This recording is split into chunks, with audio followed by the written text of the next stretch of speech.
So Sanchez has won 3 points in a row and leads 3-2 in this tiebreak.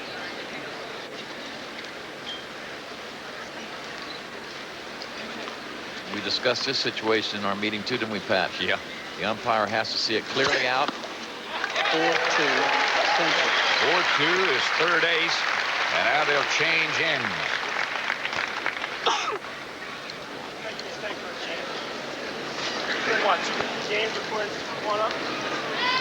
Still talking about that bad call. John McEnroe at the U.S. Open is 51-1 after he has won the first set here at the U.S. Open again. 6-9 after he lost the first set. So this set wouldn't seem to be fairly important, I would think. Match is an hour old now.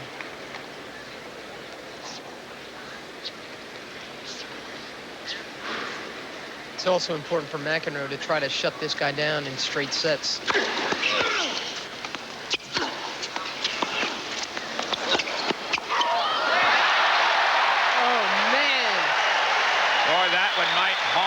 Sanchez. Look, Sanchez framed his smash. He didn't get a good hold of it. McEnroe just had to play it off his shoe tops into the open court. A lot of luck there for McEnroe on that last point, but fortunately for him, he was in good enough position and reacted well. That's a break for him, and he knows it. Sanchez has to be kicking himself because he stepped around to hit an absolute sitter smash and mishit it.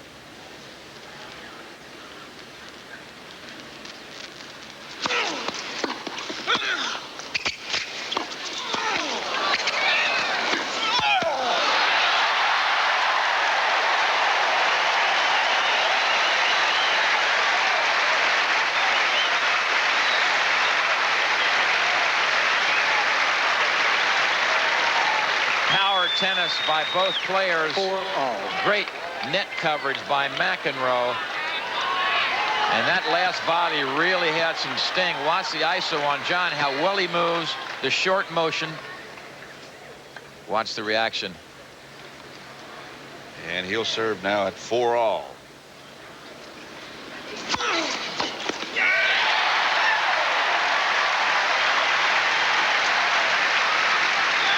As I said, it's key for McEnroe to win this set. The longer a match goes with Emilio Sanchez, the less chance you've got to win it. He likes him long. McEnroe, he's had three-setters in a row here. Place. His fitness has to be suspect. He hasn't got a lot of matches in him this year. So McEnroe won the first 2 points. Sanchez wins the next 4. Now John's won 3 in a row.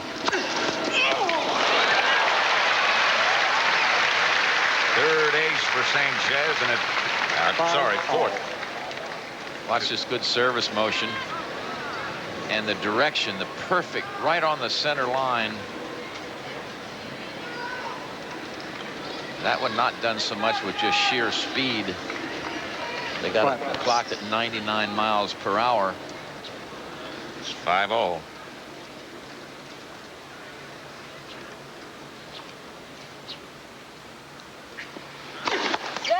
Versus.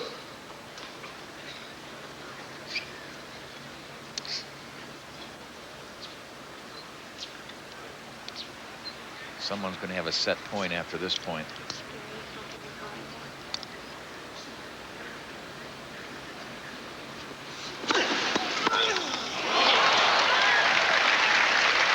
Six, 5, Sanchez. Someone is Sanchez. There's someone else with the pressure on his shoulders. John McEnroe.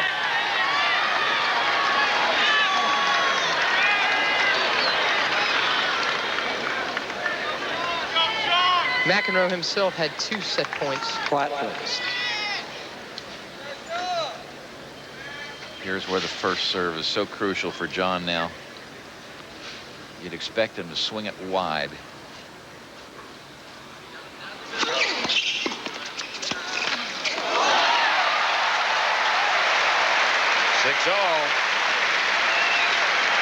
You wouldn't necessarily expect a drop volley and you're down set point. 6-all.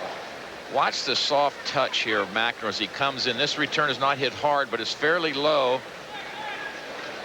You see how he lets that racket just drop off the ball, drop away from a little bit to kill the forward speed. Players change ends. McEnroe again, the same point. Billy Nastasi says it best about McEnroe. When people ask him why Mac is still his favorite guy to watch, he said, people don't understand the kind of tennis he can play, the way he plays. Nastasi says, you better watch it, baby, because when he's gone, it's going to disappear.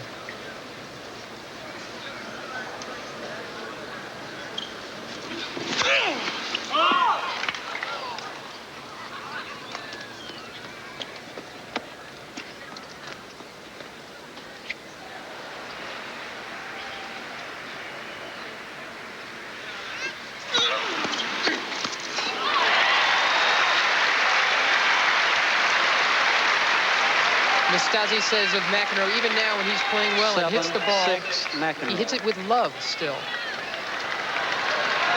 I don't know what that means. Oh, I do. I know just what he's saying. Boy, Nastasi was an artist himself. Well, it's set point now for McEnroe. Quiet, please. Thank you.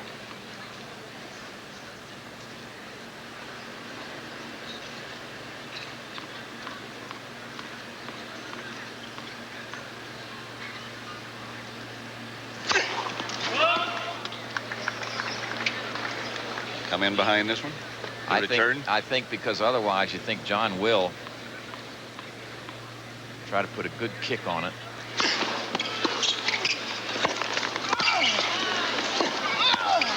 got him.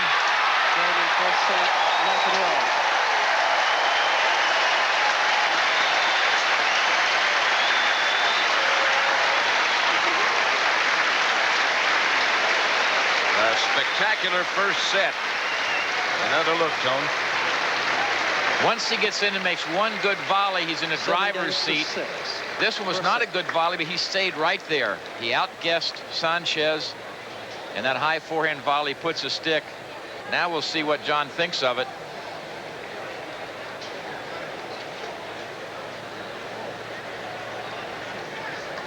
And what does the family think of it? Dad on the right.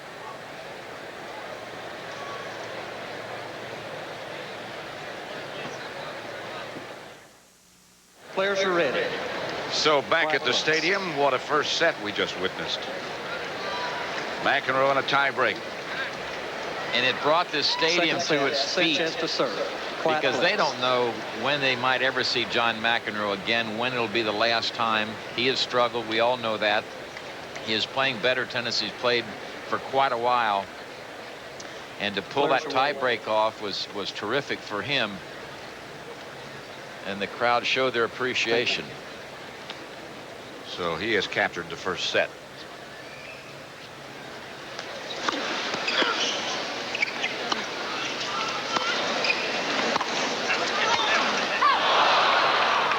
Let's quickly go down again to Leslie Visser. Pat, I'm down here with Coach Tony Palafox. Tony, it looked like a little of the old magic there with John McEnroe. What was he doing well? Well, he's attacking very well. He's going into the net as much as he can, and that's whether he has to put the pressure on Emilio. That way he can use his touch. Right next to him is his wife, Tatum. Tatum, John said earlier in the week that his chances of winning this tournament were ridiculous, but it doesn't look that way now. What do you want me to say? What do you think?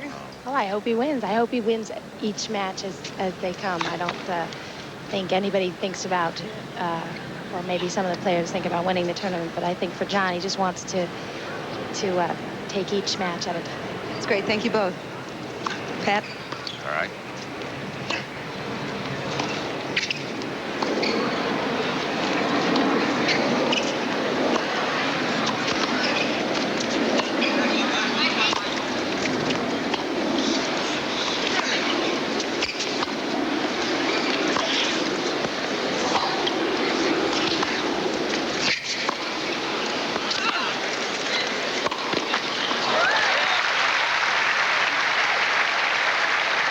Makes it 30-15. First game of the second set. McEnroe won the first set in a tie break. 30-15.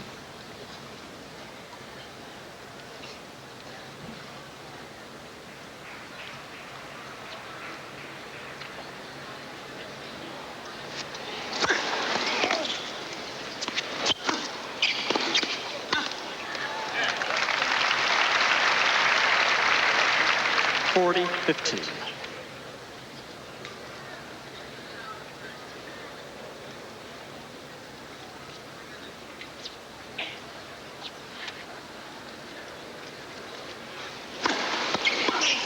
Game Sanchez. First game, second set.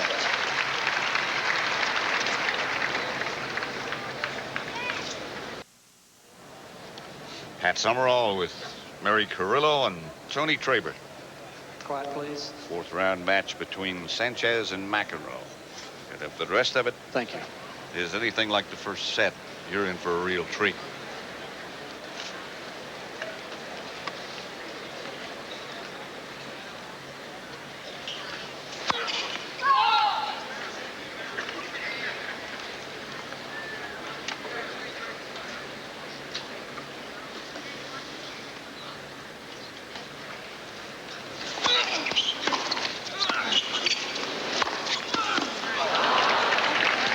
Love 15.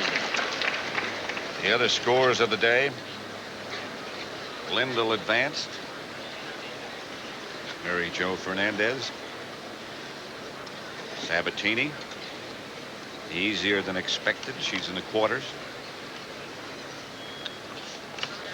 Wheaton and Curran in the grandstand right now to play the winner of this match.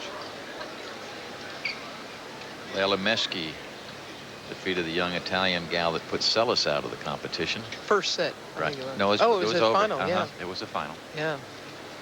Boy, that part of the draw opens up.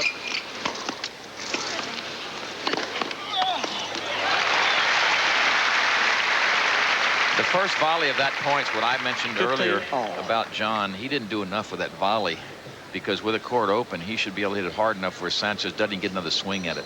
And when you give good players a second chance, a lot of the time they get it past you, and it can be very crucial.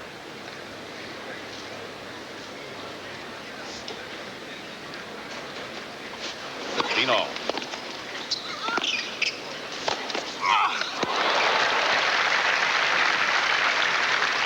This man won't go away. 15-30. I have a feeling that Chesnikov he got a little disenchanted, disheartened after McEnroe beat him on a couple of sets. But that's not how Emilio Sanchez is. McEnroe won't be able to kick him loose except with very good play. John's taking his bandana off. It is overcast a little bit now, so a little breeze.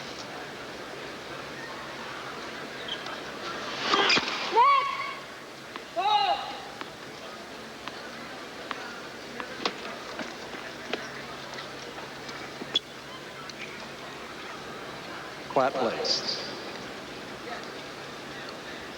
Quiet, please, in the void ball section up here.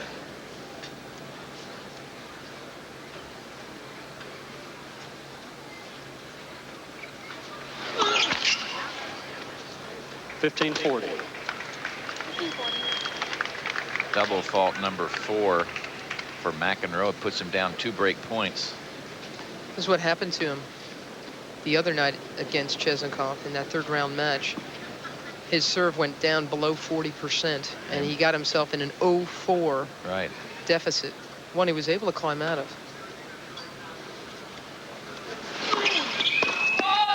That's been the most frustrating part of McEnroe's comeback game, has been his serve. Comes and goes.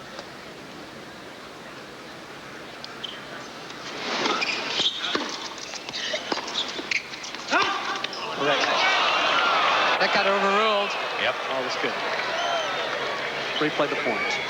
Seemed like an early call, didn't it? Dana Leconto, it seems like the call came before this ball actually landed. Here's a look. No, we don't show the baseline there, so at any rate, it's going to be replayed. No argument from Sanchez.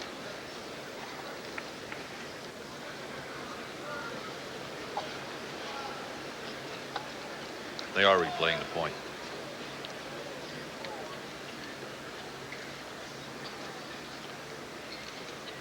Still break point.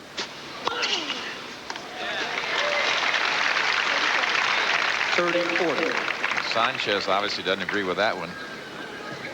Goes down as ace number 5. McEnroe's got to keep that serve smooth, the motion smooth, and he's got to keep the ball toss up. Sometimes it drops on him.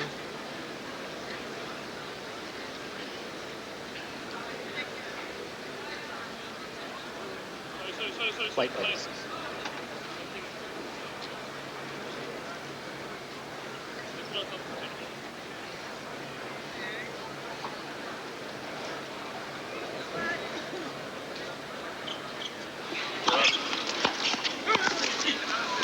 He missed it. Again, Sanchez.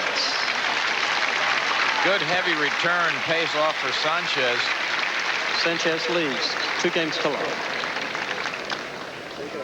We're live at the USTA's National Tennis Center. 4th round match. As you look down at the stadium, which is now packed. 4th round match between John McEnroe and Emilio Sanchez. The U.S. Open of 90.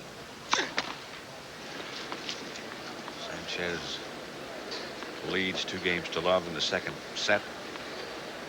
McEnroe won the 1st set. 15-11. Right now, let's shift down to Tim Ryan in our studio. Here we go. Thank you, Pat. I'm joined by the 1971 men's champion here at the U.S. Open, Stan Smith. And Stan, we've been watching with great interest, along with millions of others, John McEnroe. Maybe some folks forget that you played this young man. Your careers weren't as separated as we might have thought. You played him 3 times. What do you think's different now in McEnroe's game? Well, he doesn't have quite as much sting on that big first serve. And he's moving, you know, a little bit slower. He's not quite as aggressive with that first volley, and he's not returning quite as well. When I played him, he really was tough to read on his serve, and he's still fairly tough to read, but he's missing too many first serves. This is nonetheless a remarkable comeback, if you will, the level of his play in this tournament from the last couple of years. Well, it is. I mean, he's looking like the McEnroe of old in many cases here. He's got to really be careful to not let down here, because he won that first set in a very emotional first set.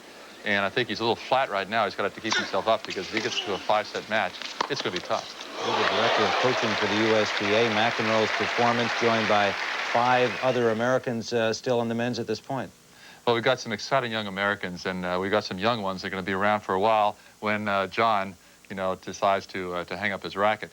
But I'm really pleased by the way it's going. Of course, Jennifer Capriati's there, and she's really the cornerstone of our program, along with a lot of younger girls and boys below her. Well, looking again at the McEnroe match, do you have the sense that the way things went in the first set, that he should win this based on what you've seen? I think he can. You know, I think the crowd is worth at least a half a point a game to him. If they really get behind him, it gets close, especially in the later part of the match. That crowd can inspire him and give him a little bit of adrenaline when he needs it. All right, well, he's now down love 3 here in the 2nd set. We'll return to the stadium in a moment. Thanks, Dan. Sure, Dan. It should.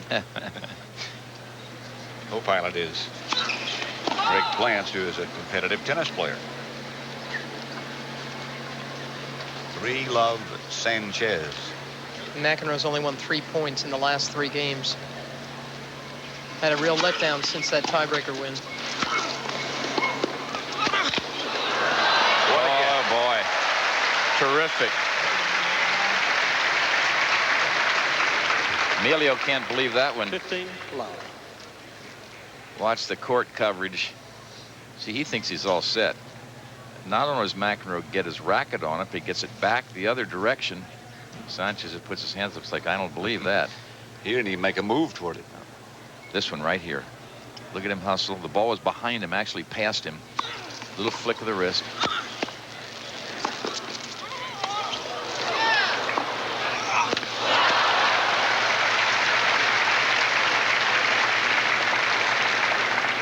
$15 Topspin lob catches John. He gets it back, but couldn't do much with it. Now this was a good shot going out the other way with the backhand from way off the court. See, come from way below the ball. Now you'd expect him to try to pull that shot down the line. Instead, he went back out the other way. Very, very good play. 15-all.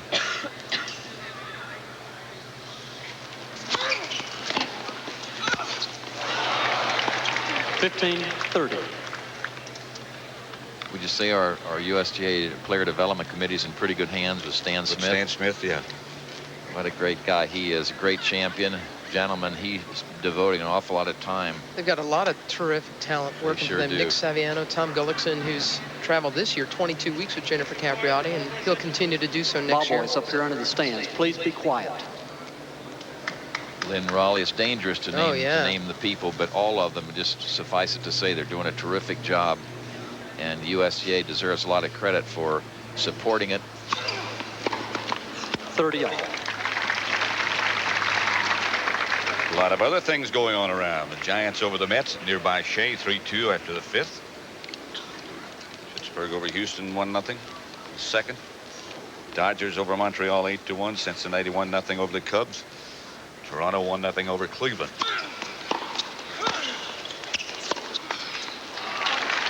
Major League Baseball on CBS has been a great addition. 40-30. Mary Sanchez is starting to return a little bit more with topspin on the backhand instead of blocking it. Well, that lets you know a couple of things. It lets you know that McEnroe's serve isn't as potent, and it also lets you know that Sanchez is starting to read it well, and McEnroe's getting too predictable. Game McEnroe. Game McEnroe. If this guy can start taking, full-blooded Sanchez swing, leads. topspin swings off the backhand side and forehand side, that means that McEnroe has lost some heat. Right. Green Bay is not going to be playing with their #1 quarterback, are they? Still haven't assigned McCoskey. And the Rams got blown out by Washington. But they're supposed to be one of the better teams again this year. Bit crippled up at the moment, aren't they? Yes, they are. We had 18 players, I think, the other night, either on the injured reserve or didn't make the trip. 30 low. But John Robinson will get it done.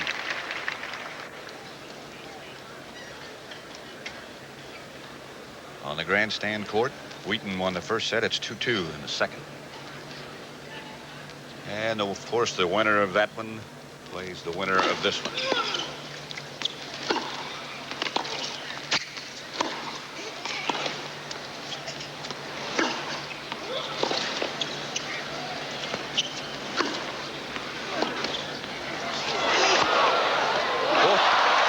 From outside the net post.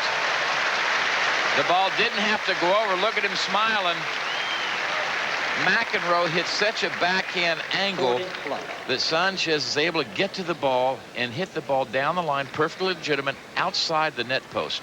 This ball travels not over the net and lands in the court, perfectly legal, and a winner for the Spaniard. He likes it. See where he is outside the doubles alley? He has now hit 22 winners and only had 3 unforced errors. Terrific effort.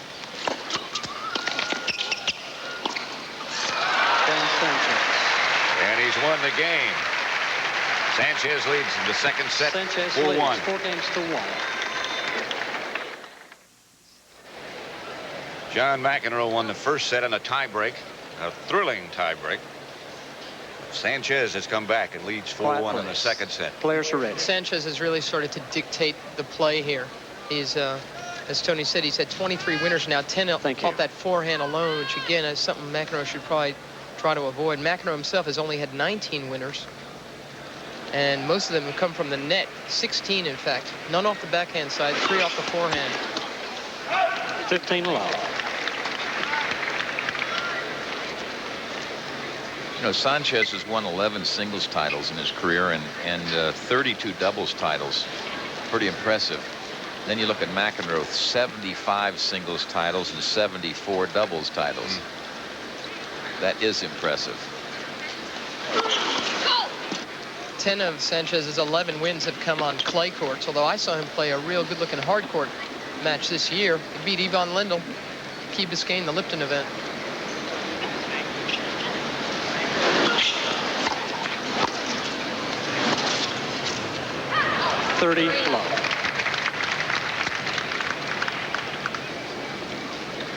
Grand Slam career titles. Roy Emerson, 28. Newcomb, Sedgman, Tilden. And John McEnroe shouldn't think, John McEnroe had 2 Grand Slams.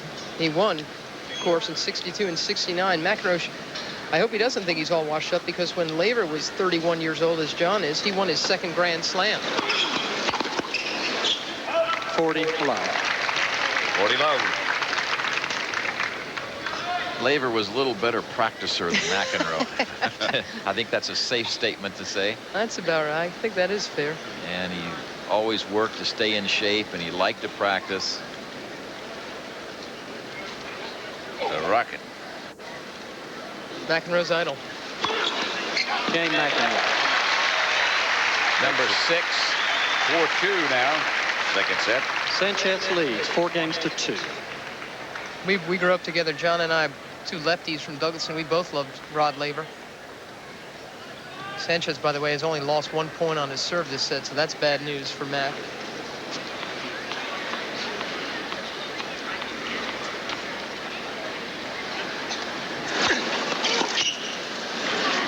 But we used to watch Laver, and you know, John would always try to play lefty as much as he did, because Rod was a good old lefty boy and knew how to use his leftiness. And I remember when John won the 12 and under Douglas and Club championships over Brendan Steins, I said to him, "You're going to be the greatest player ever. You know, you're going to be number 1.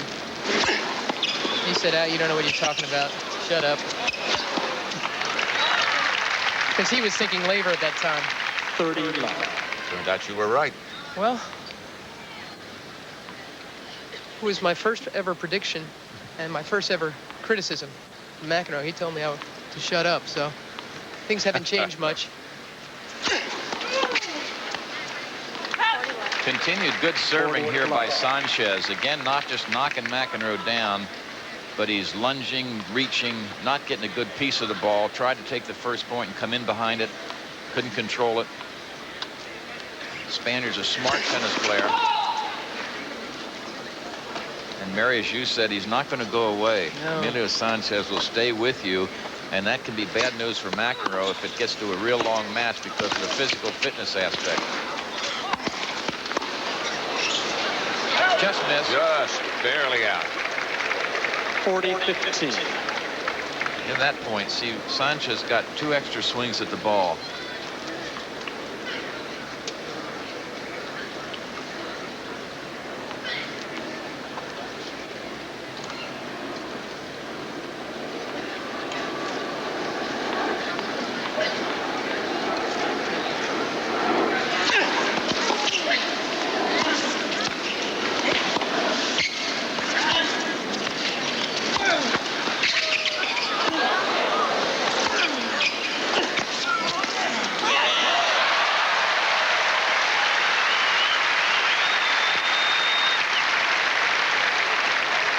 McEnroe magic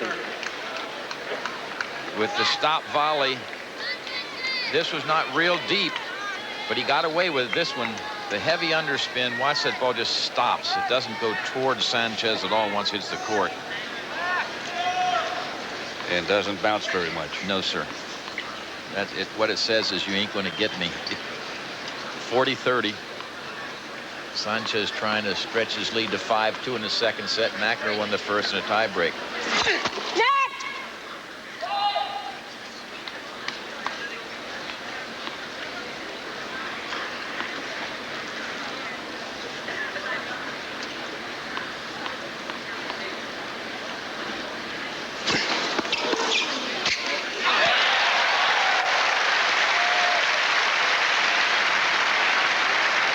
Deuce. McEnroe read that kick serve very well. This ball will jump to his left, but he's ready for it, and he just takes it right down the line. This is the biggest point in this set for McEnroe. Is if he can break here, he's right back on serve. If not, Can be a long afternoon. That's right. Sanchez would go up 5-2, so this becomes the biggest point in set 2. Oh, and here's his chance. He's got a second serve, so he'll look to chip and attack.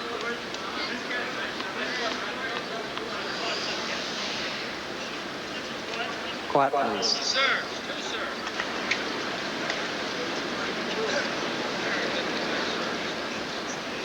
That's the ball kids back there. Well, and there was an usher that moved around behind McEnroe that Sanchez could see.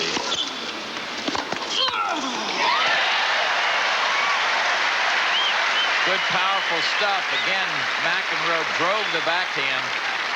Advantage, McEnroe. He didn't chip that backhand approach. He goes after it.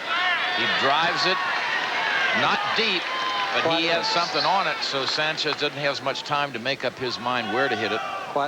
Break point, McEnroe.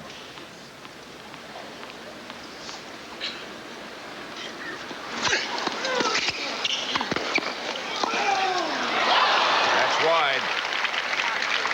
Deuce. People on this sideline got very excited about that because they couldn't tell it was well wide. They were just trying to get it over the net.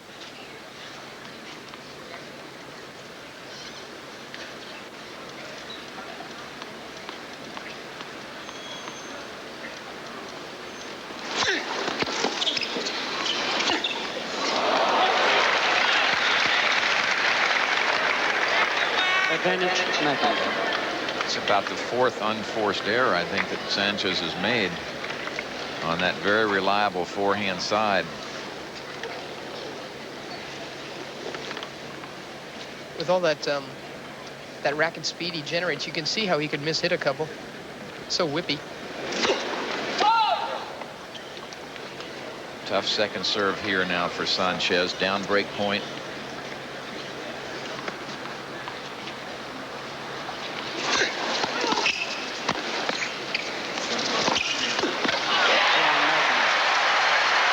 Gets the break. And it's 4-3 Sanchez in the second. So be sure to join us again tomorrow at 12:30 for more of the U.S. Open of 1990. And that's only the first week of the U.S. Open. Well, today has been terrific. Player's been out there an hour and 40 minutes.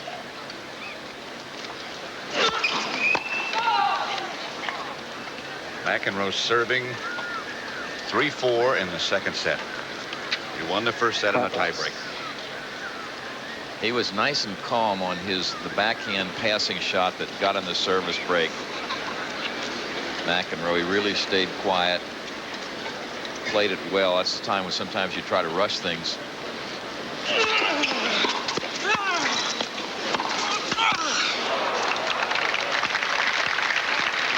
Good ground stroke by Sanchez.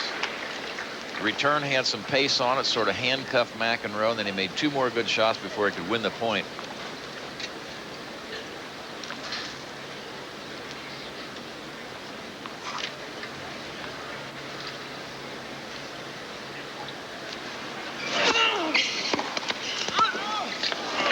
Well, another great return. Love 30.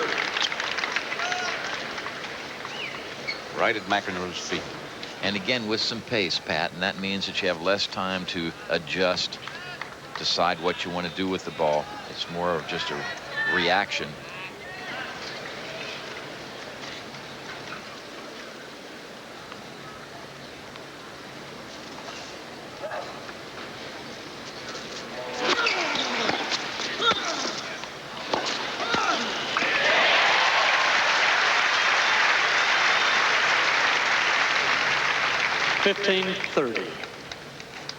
In a case like that, McEnroe must recognize that his first volley has made Sanchez late for the second shot because he stays right on that down the line.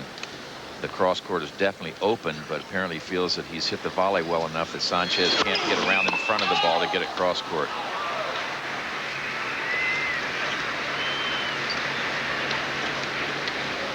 Good match in the grandstand. Wheaton won the first set. It's 4-all in the second.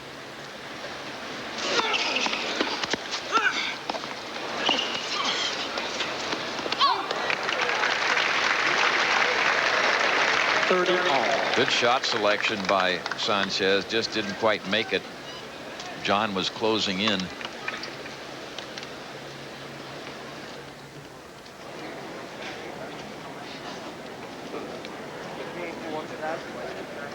Don't see a lot of fat tennis players out there, do you? Not in this tournament.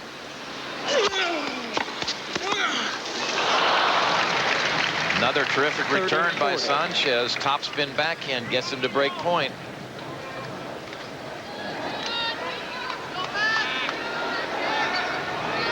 If he can break here, he'll be serving for the second set.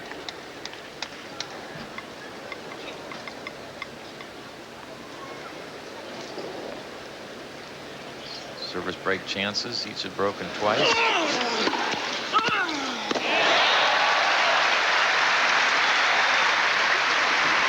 That's the difference. That shot by Sanchez was hit firmly, but it was up. You'll see where McEnroe, this ball is above the top of the net. See, it's up above between the waist and shoulders. That makes an easy volley for McEnroe. Watch again. The previous ones were down at his feet. That's why sheer speed isn't always the answer. Getting the ball down is what's really important. Oh. How long can he keep it up? A long time, I guess. Well, that's his style of play. Watch him again get over the top of the ball and follow it down the line. He really starts getting groove. Boy, I've seen him in doubles make return after return after return. Break point for Sanchez.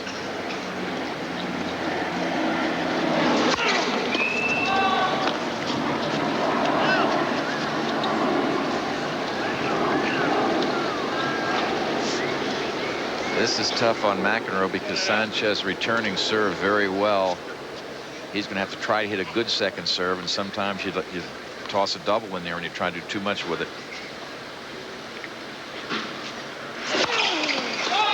James Sanchez. Exactly what he did. Sanchez lead, 5. Fifth double fault. That didn't look like a second serve even.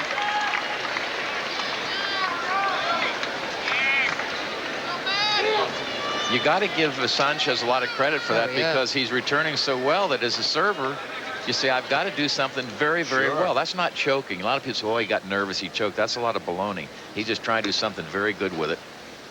86 mile an hour. Yeah. So Sanchez now serving for the second set. Mary, we're talking about stamina of these two players. It is overcast. It's a little cooler than it was earlier. That helps John McEnroe as much as possible, don't you think? Oh, definitely.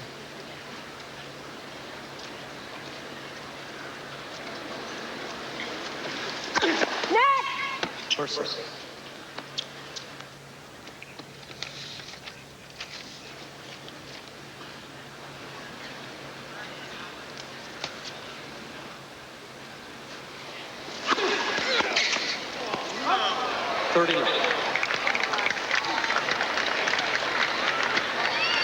Talking a minute ago about what's going to happen tomorrow. This, of course, is Boris Becker on court 25. The defending champion used to get, McEnroe used to punish him a bit in press conferences saying, you know, why are you making all the fuss about this guy? What does he know? This is especially when he was young. He's only 18 years old. He doesn't know anything. McEnroe has come way around on that. He's very respectful of Boris Becker, and in fact, had dinner with him about a week or two ago. He asked if he could have dinner with Boris. He just wanted to talk to Boris about new rackets because he's always been fiddling. And Boris just basically said, hey, guy, get going. Set points. Yeah, set point. Boris said, listen, you know, you're great for the game. You know, commit yourself or stop playing. Don't keep this up.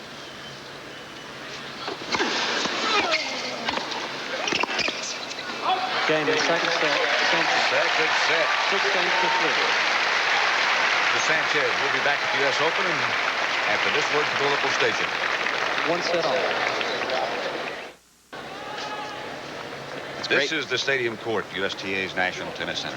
Great driving around down there, and it's getting out here the last couple of days without all that traffic. That'll all come to a screeching halt tomorrow night. Quiet, please. Well, let's Third check set, some of the other McEnroe finals serve. of the day again. Lindell beat Bloom in straight sets. Mary Jo Fernandez advanced, as did Gabriela Sabatini. Players are ready. Quiet, please. Meshki. Kevin Curran against Wheaton in the grandstand. In progress. 5-5, second set. You don't figure to have a lot of service breaks with those two guys the way they serve. They're real underrated ground strokers, too, though. Young David Wheaton won Charleston this year, the U.S. clay courts, and in fact, he won the national junior clay courts. Hour and 50 minutes. Sets are 1-all. Yeah, Wheaton made some good passing shots against Paul Annacone, who chips and charges. Kevin Curran isn't just a server.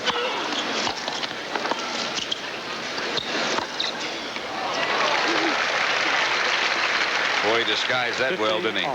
He did, because McEnroe didn't even lurch that way. He was closing in forward. Watch what McEnroe does. When he moves in, he's going to go to his right after this one. He gets to the center, and then he goes straight in. And see, he was really thinking the ball's coming down the line. When a good player doesn't even flinch, you know that he's been fooled completely.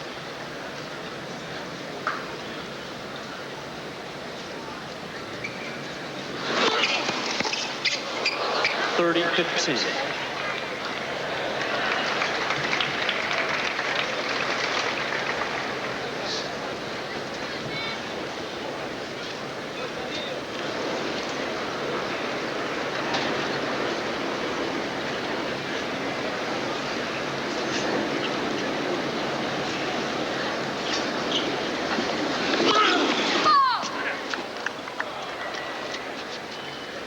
John broke a string.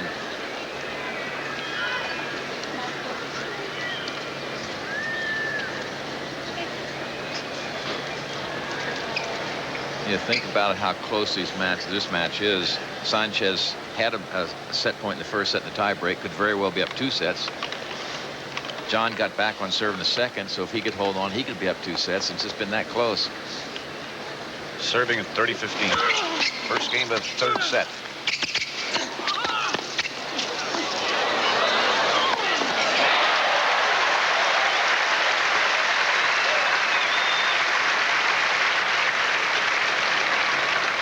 (40-15).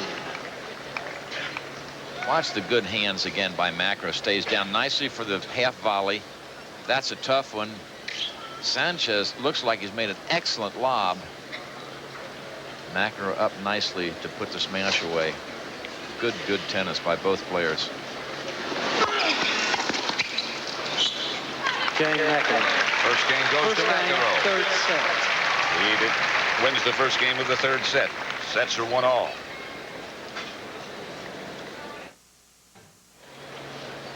The financial district, the Twin Towers, the Twin Trade Towers, the lower end of Manhattan.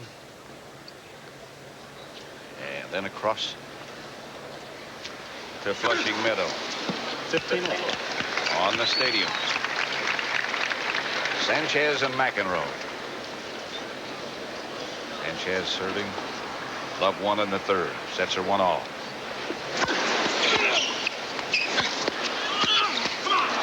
(30 love).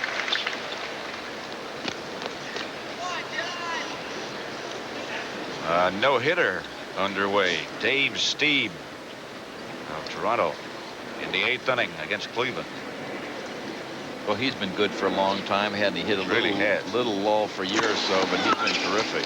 Wicked curveball.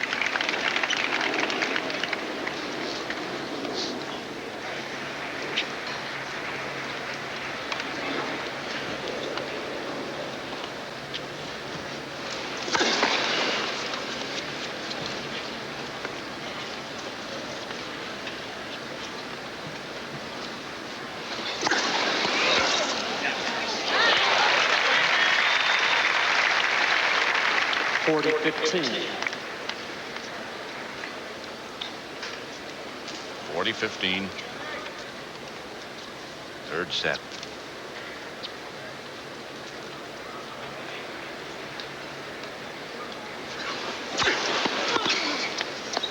Game Sanchez. 1-all. 1 game all. Now to Leslie Visser. Pat, I'm down here with former U.S. Open champion Manuel Orantes, who is also the Davis Cup captain for Spain. Manuel, how is Emilio playing? Well, I think he's having a great year. He's number 7 in the ranking right now, and I think he's playing a great match. He had his chances in the first set in the tiebreaker, but he came back and won the second, and I think right now the match is quite even. What will he have to do to win it? Well, I think he plays like now, consistently, and I think he's returning the serving well, and maybe in the second set with 40 love he had lost the concentration, but if he keeps the concentration, I think he has a good chance. Thank you. Back to you, Pat. All right, Leslie, thank you.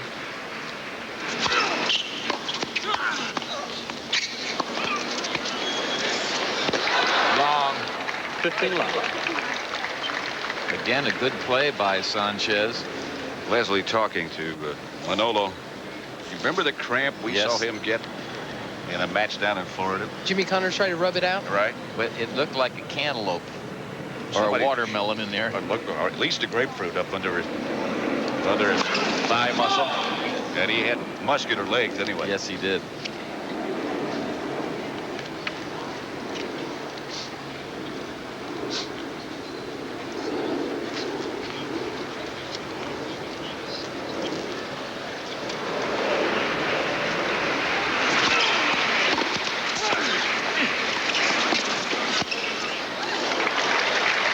Good.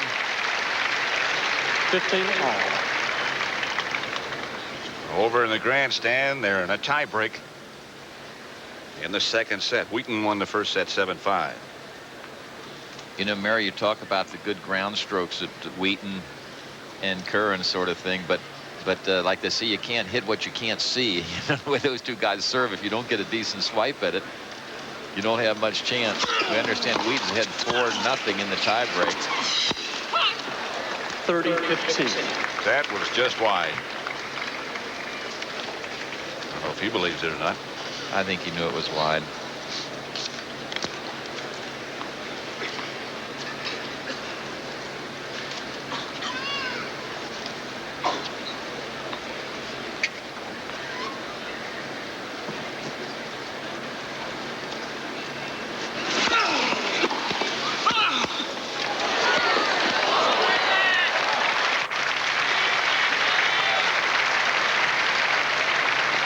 He's right by us, but that's his brother Javier there.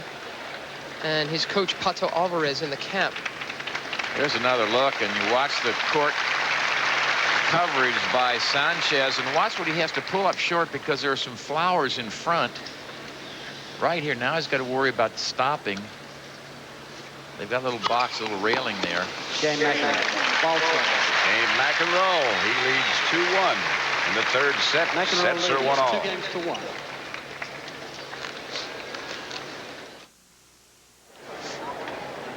At the stadium at the U.S. Open of 1990. Fourth round match, John McEnroe against Emilio Sanchez. In the grandstand, David Wheaton won. Second set was a tiebreak, in which he prevailed 7-1. McEnroe leads 2-1 third set. Quiet, They please. split the first two. First one in a tiebreak. Sanchez 6-3 in the second. Players are ready. Quiet, please. I'm not even hooked up yet. But we can fake it. They've been playing for 2 hours and 2 minutes. Thank you. And they're just into the third set. And that does not help John, I don't think, in the long haul, as we've discussed before, because he has not played a lot of matches recently. He's probably not match tough.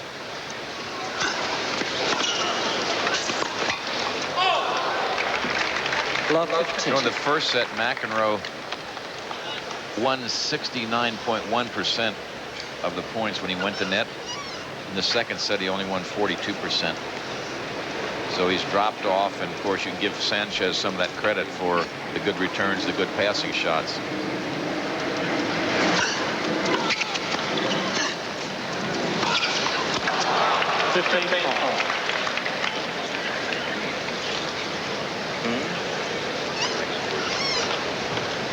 Just got word that the umpire has officially warned Sanchez about his coach's signaling. He does that. He's notorious for that, Pato Alvarez. He does it for all the guys he coaches. He sits right on the court, and he talks real quickly. I've seen in the last couple of changeovers when Sanchez gets to move over to this side, he talks, and the guy just, gives him a lot of gibberish and this and that and he does it every time. This guy, he's been fined, Sanchez. The Sanchez brothers have been fined for getting coached illegally in their matches. You think it's a coincidence where he fell into the stands a minute ago? It was right by him. It's his brother Javier Sanchez sitting right next to him.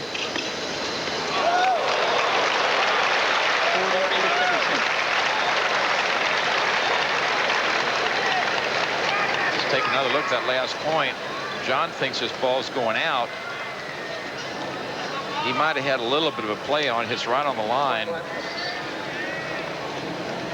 He's just mad at himself for letting that ball go. 40-15.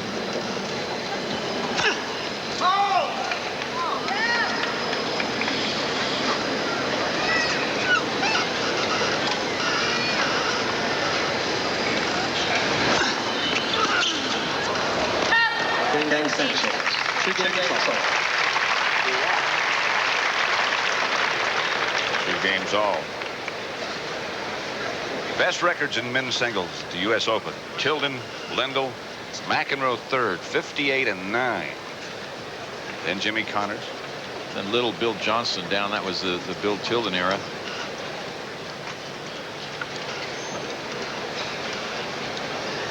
You know, it's so difficult to try to figure out where people fit in the all-time greats. I think history will have to dictate that. Well, I think it's hard to compare too because of the refinements made in the equipment and conditioning. Right. Well, you know, there's another stat that does not show in that.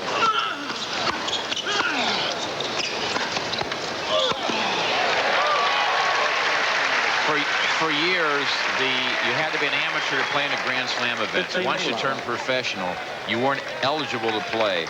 Jack Kramer played Wimbledon, won it in 1947, turned pro. How many times might he have won the U.S. Open? Rod Laver missed 6 or 7 Rod Laver years. misses 6. He wins a Grand Slam in 62. Laver and comes back and wins as a pro in 69. In between, he turned pro in 63. He couldn't play until 68. Pancho Gonzalez never won Wimbledon for that reason. How about depth of the competition? More depth now than then, no question about that. Better equipment now.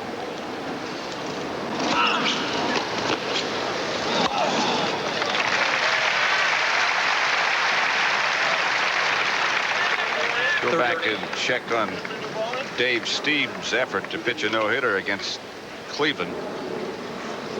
He's gotten through the 8th. They're in the 9th.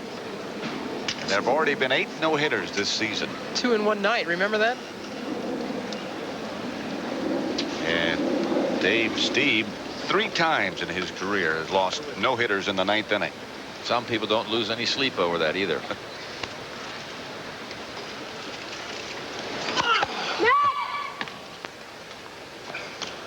Must have been a tough night. Or she doesn't understand tennis because it's been a pretty good match. Yeah, I'll say.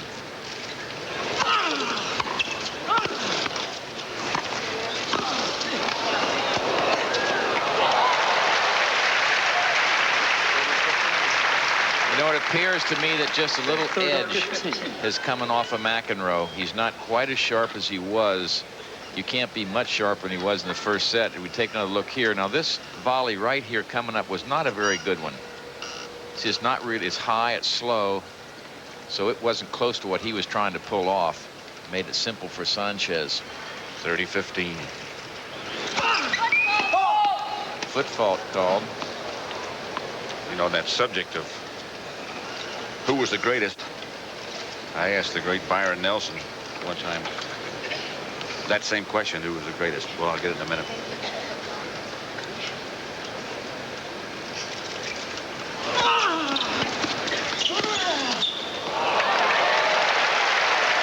Talent.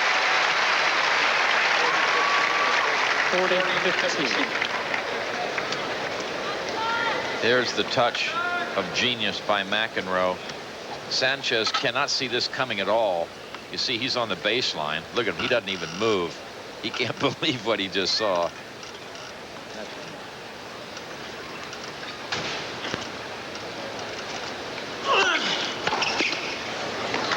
Game to McEnroe.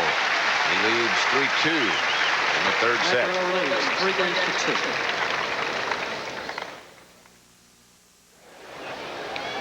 2. What is going on here, Tony and Mary? Well, I'm not really sure, Pat. Sanchez asked for the supervisor and the term referee to come out. Now, he has received a warning because his coach was supposedly coaching him. And I have a feeling that he's discussing that, saying, look, he may be moving, but he's not coaching me. you know, I think it's an appeal on his part so he doesn't get deeper in trouble and be penalized more. We'll have to try to get to Ken Farrar. Then Ken Farrar went up to say something. That's the coach. Quiet, please. Farrar said something to Donna Leconto, the umpire.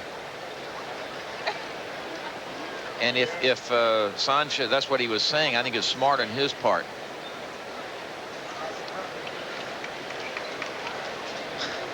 Quiet, please. Players are ready. Thank you. There's a point penalty system for coaching. Quiet, please. So that's what Sanchez is trying to avoid.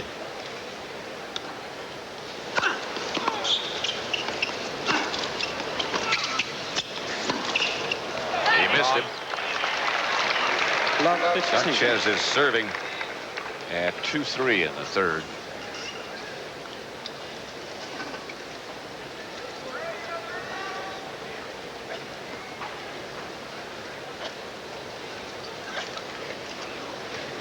Sets are 1-all. Sanchez in the near court. McEnroe the other end. Let's go down to Leslie Visser. Pat, Ken Farrar went out and spoke to Emilio Sanchez, and what he said was that if he is being accused of coaching, to have the umpire give him a warning, otherwise he doesn't want to hear about it. Pat, Ken Farrar, of course, the Grand Prix supervisor. Thank you, Leslie. He doesn't want to get scolded. He wants it. If you can prove it, nail him. But as I said, Dana Leconto in the chair, Ken Farrar, everybody knows that Alvarez coaches.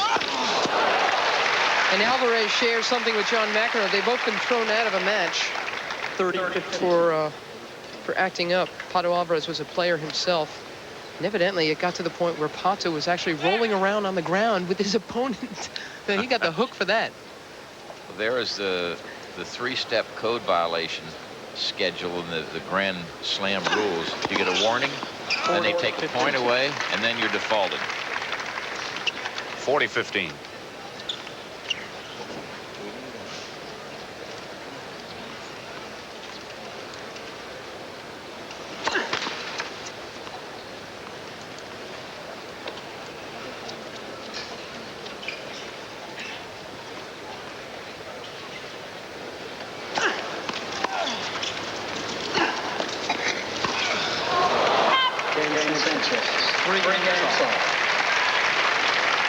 Pato Alvarez's name came up earlier this year when John McEnroe was defaulted out of the 4th round of the Australian Open against Michael Pernfors for obscenities and such. Because Pato and Earl Kushel, all the great hotheads in tennis, were brought up again. And as I said, Pato Alvarez was one of them. Earl Kushel was thrown out of tennis for life for his behavior at Forest Hills one year, but what he did was like a Cub Scout compared to what the players have done since then and gotten away with.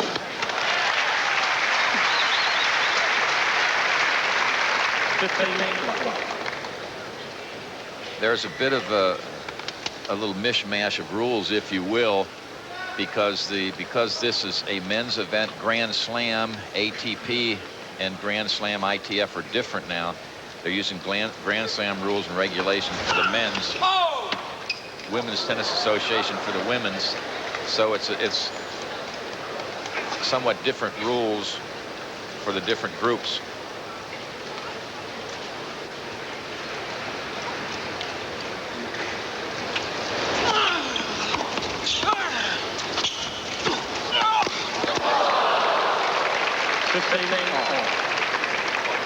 All. It almost got over for McEnroe.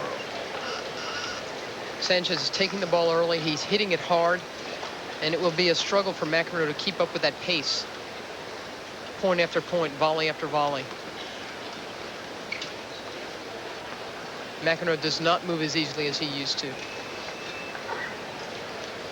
But he must to stay with Sanchez.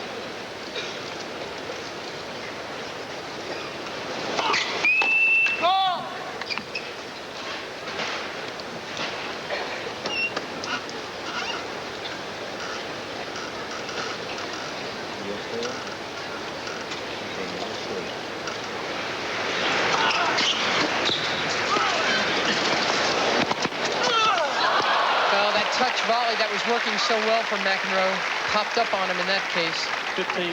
15-30. And again, it suggests that he's not keeping his body underneath his feet quite as well, not moving as well. This is the example you're speaking of. Just a little bit lacking now that McEnroe had early.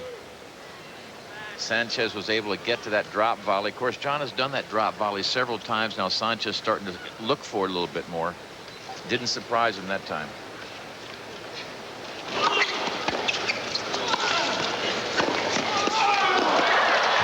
There again, the first volley, a high volley by McEnroe, had nothing on it. Landed on the service line and let Sanchez track it down. That ball should be put away where the guy never even gets his racket on. Here's another look. Watch where McEnroe's first volley lands. On the service line, inside the service line. Sanchez gets another swing. And there's John. He should be angry with himself for a poor first volley. Is there, Tony, such a thing as second wind in tennis? Oh, sure. I think absolutely. McEnroe, 31 years old now. Sanchez is 25.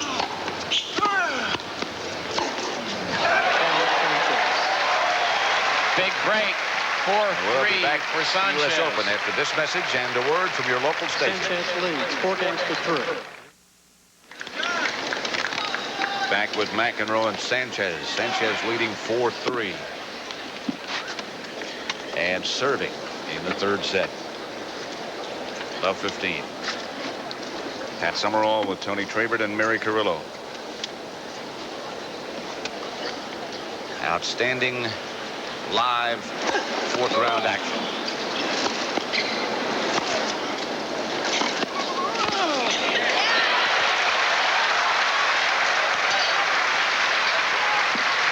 McEnroe fooled him that time. Love 30. Sanchez was going to come in behind his backhand, changed his mind there. Now McEnroe sneaks in. Sanchez doesn't know he's coming. And then John pulled off the good angle volley. See, here he comes. Now he gets a fairly high ball, and he did get this one angled off well.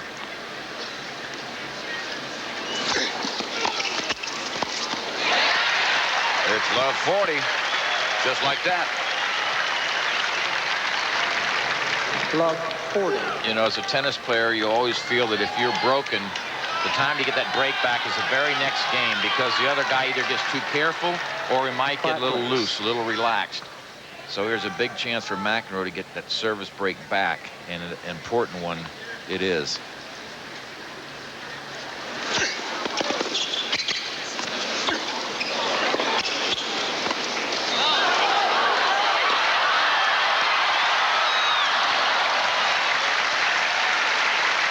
John's going to argue about the baseline call. 15-40. An excellent point. That ball was well inside the baseline. John was trying to suggest to Donald Leconto that maybe it was long. Afterwards, he looks at him and sort of gives him a go-away gesture.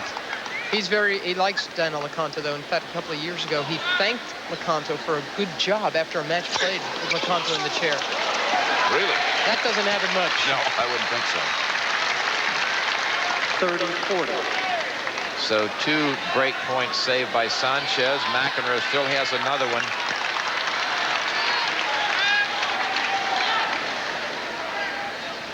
Not too good. 2 of 8 chances. No. 2 are better than none, though. Yeah.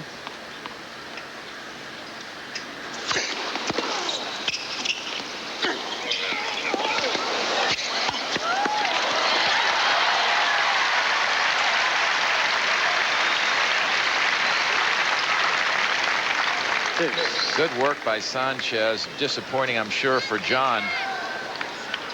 Love 40 is now deuce.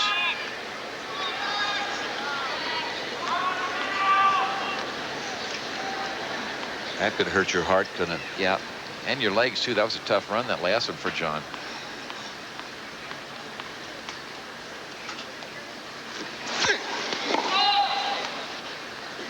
These two guys got plenty of heart. It's really, it can get down to a question of how much stamina, lungs and legs, exactly.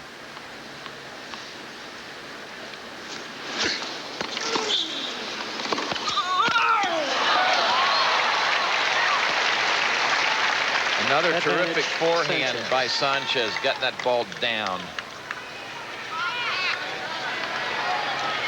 Well, All right. Dave Stieb of Toronto pitched a no-hitter. Isn't that terrific? The 9th this year. 3-0 over the Indians. Congratulations to him. Amen.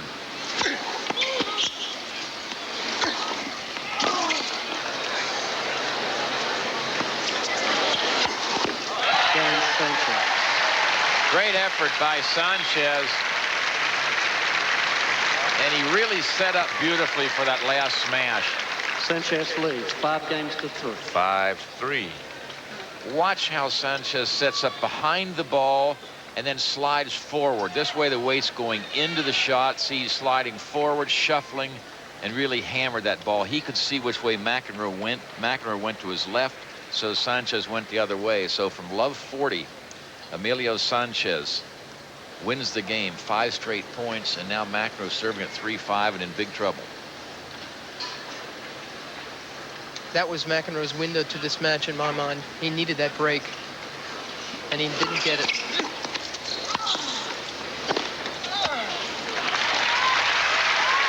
That's funny, Mary.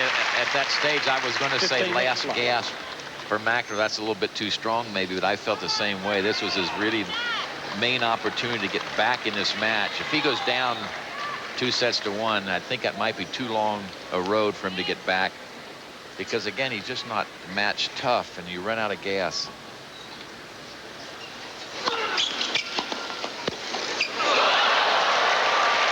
Unbelievable shot. Isn't that marvelous?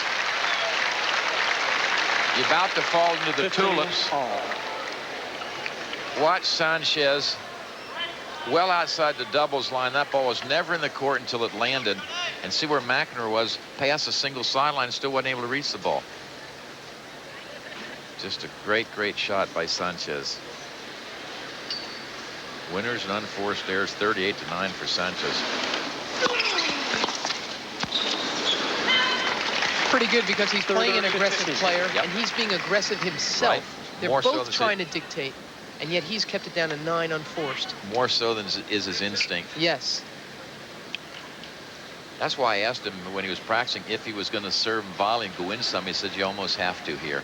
But he said, my serve's a little more effective than it is on clay. So I'm able to do that and get away with it because I don't have a real big serve. He's a smart server. And what a return game he's brought to this court today. 40-15.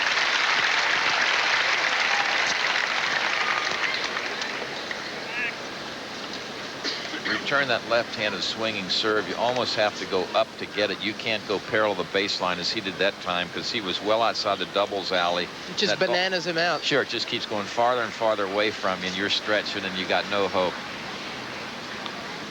40-15.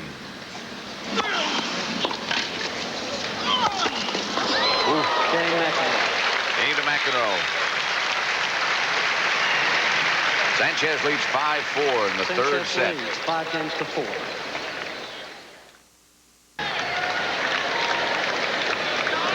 Quiet, please.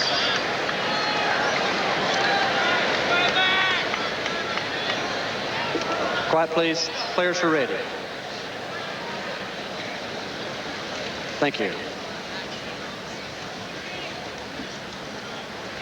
Sanchez serving at 5-4. Sets are 1-all. Big game. Please hold your Big game positions. for both players. Thank you.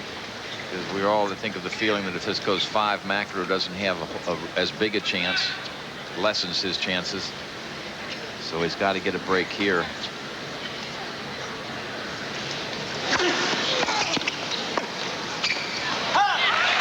A great return.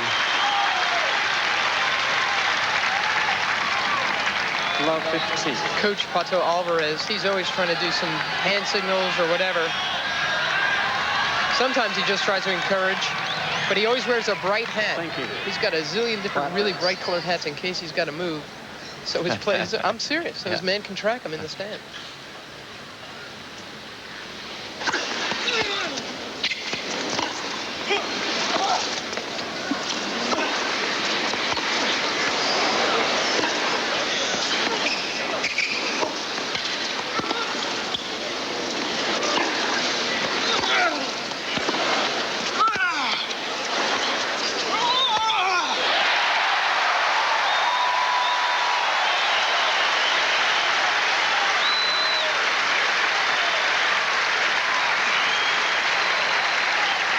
McEnroe really makes a good forehand and gets up in the air for this smash. 30. It took something out of him. He really grunted and groaned, but he got up there and made a good smash. And he's got a chance here at love 30. Quiet, please. Quiet, please. Thank you. No sense saving it. You might as well expend it here and try to get back in this third set. He's got to keep coming after that serve. Yep. Got to take it to this guy.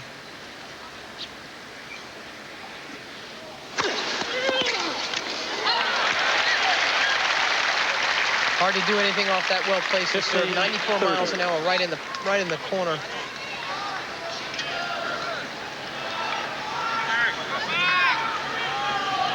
And he knows how crucial that first serve is on these given points, because he knows McEnroe's going to try to come in off the second one.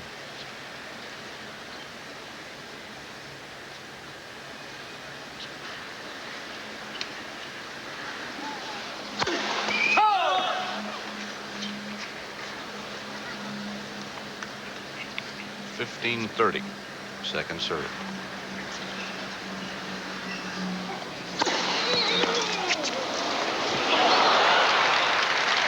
Terrific second serve. 30 all. Plenty of heat of almost 80 miles an hour right into the body. John was trying to get around it, moving towards the center of the court. Got him tight into the body. He couldn't do anything with it. Took a little courage to let that baby go, too. It was out maybe a foot or so. I was thinking that.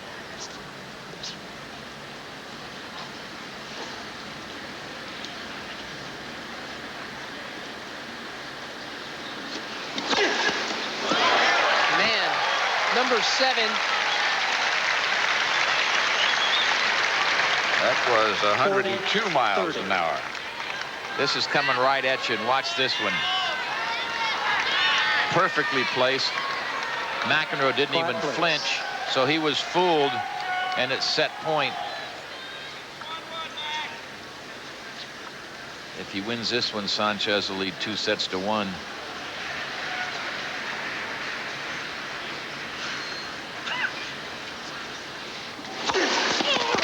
Game the third for Sanchez. 6 games to 4. Let's go down now to Tim Ryan in the studio.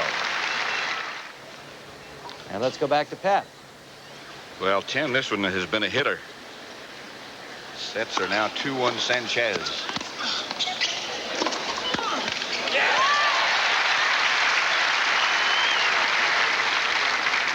15 love. You know, I'll be honest with you, I didn't think Sanchez could play this well on this kind of a court. He has made more good returns, not just chipping, but going over the ball than I thought he'd be capable of, because it is a little faster surface.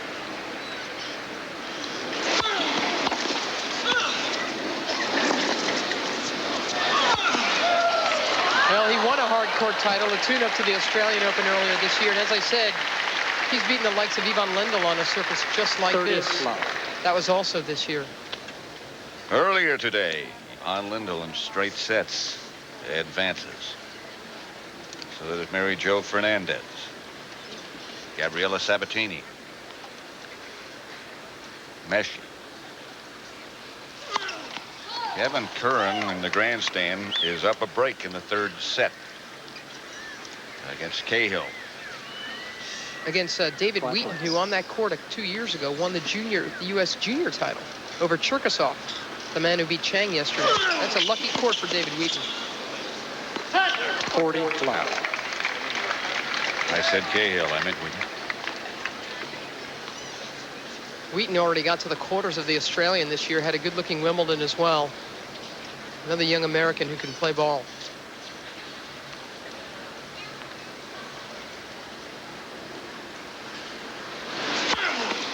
Game McEnroe. Game to McEnroe. We start the fourth set. First So game, he leads 4 1-love sets. in the fourth. A lot. Quiet, please. Thank you. There might be a quip or two amongst that group, don't you think? Or anything could happen. Bradshaw's involved. Quiet, please.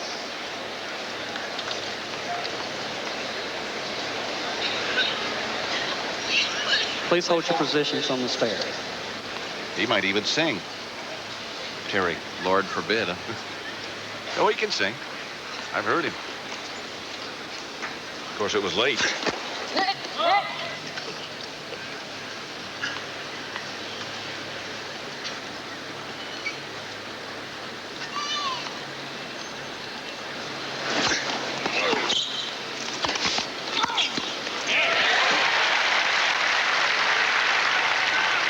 That's what it's going to take. Love 15.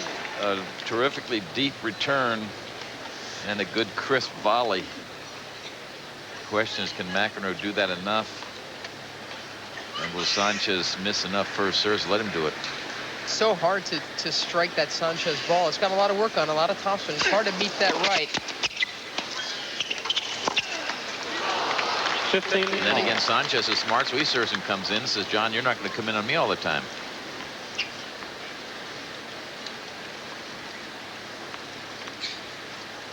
We've talked about Javier Sanchez, and I think everyone knows of Arantxa.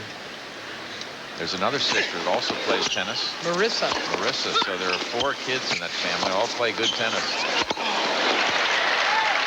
And for the first time ever this year, both Arantxa, Sanchez, and Emilio were ranked in the top 10 at the same time. It's never happened before. Brother, sister like that. Are that 2 Malevas ranked in the top 10 in the women's? Katerina and Manuela. Right. And there's a Magdalena, the youngest. Right, coming up. Katerina right now is ranked higher than Manuela at 7 in the world. Manuela plays Martina Navratilova after this match. That's your story. Tie break in the first set. Sanchez 6-3 in the second, then 6-4.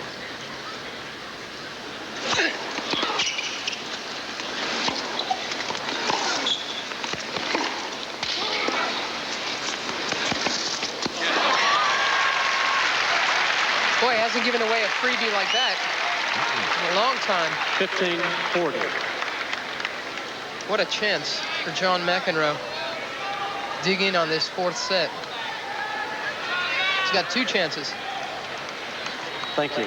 Quiet, please.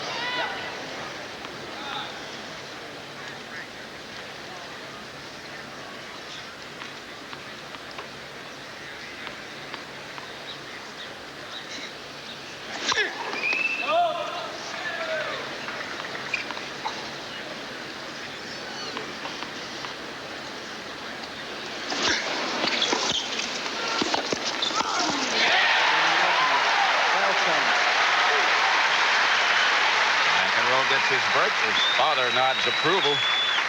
Well, he should. McEnroe leads 2 games to love. He played a good game.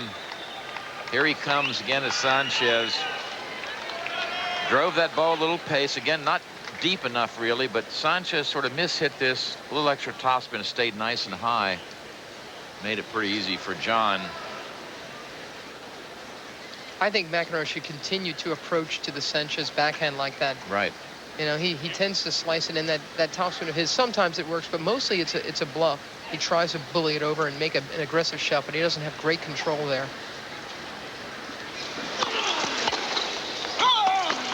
Oh, no. Love 15. That's kind of painful. Mary, you know, we were talking about brothers, sisters in the top 10, Gene and Sandy Mayer. We certainly don't want to forget them, their exploits and capabilities on the tennis court. And I'm sure if you go back far enough, there might be some others.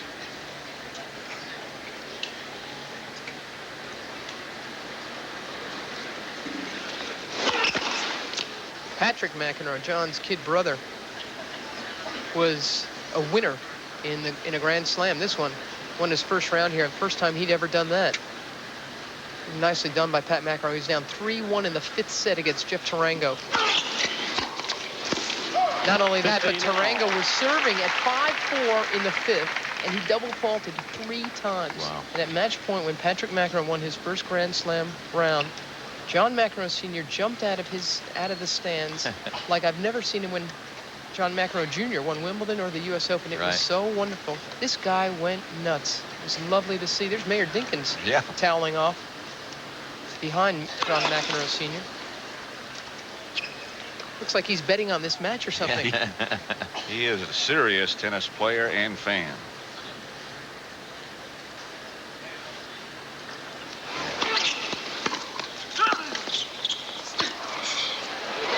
Good.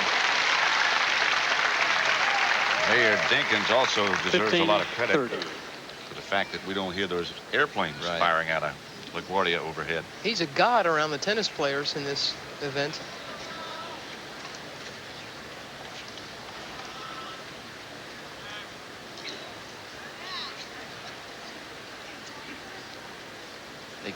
Their office called me, Mary, because he heard him say that his backhand was a little suspect, you said the other day. So he doesn't want that word to get out to everybody, all the buddies he plays with. Too late.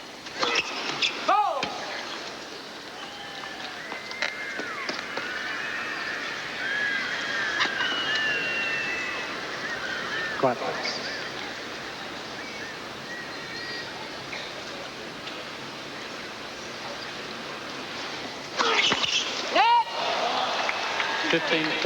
That's number 6, my unofficial count.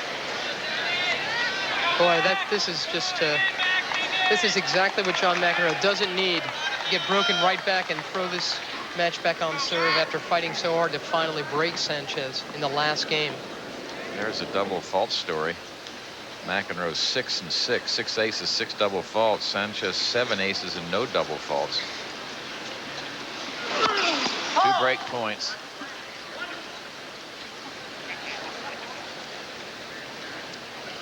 Talking to himself. Yep. He said wonderful. Not very nice. He was being a little sarcastic, I think.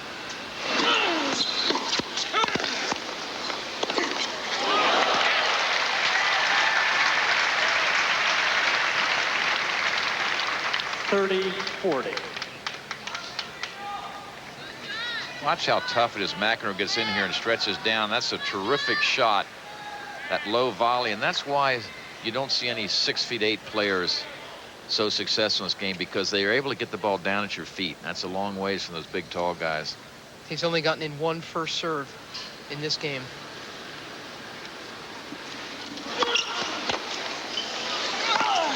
Helps when he gets them in, doesn't it? Yep. Deuce.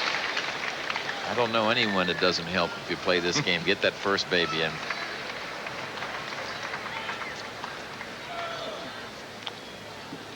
We're at deuce. 2 big break points saved by McEnroe.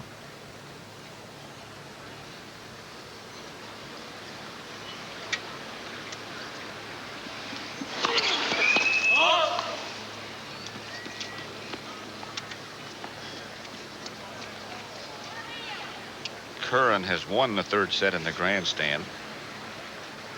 2-1 Wheaton.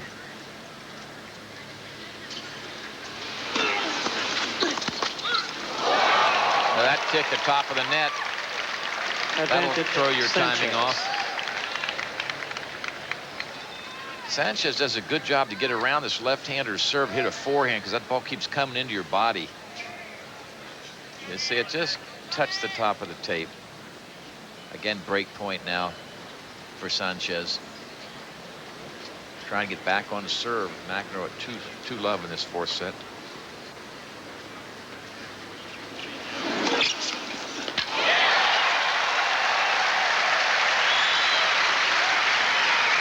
Seven aces. If you want to see a swinging left-handed serve, watch this one. This will take you out of the county. I think we've got it to show you. Here we go. See where Sanchez starting at the top of your screen? Watch where he finishes. And still couldn't get his racket on the ball.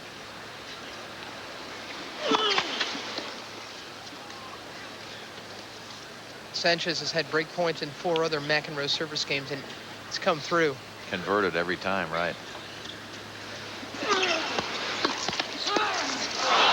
Here comes another Advantage one. Another Sanchez. chance. In the 4th set.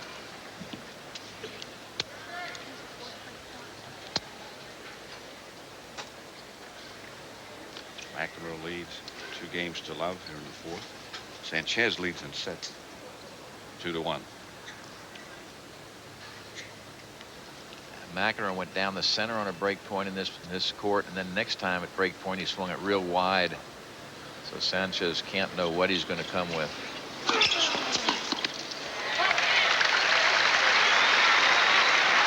You know, if you're playing a lefty, you almost have to bet that that's where he's going to come. Here's a swinging serve again. Comes wide. This one didn't get as wide. Sanchez really had a pretty good play on this ball, but his feet were never set, see? If you stand a little more to your left to return that serve, so you're not moving, your waist not going out of the court, you have a better chance to make the shot and recover.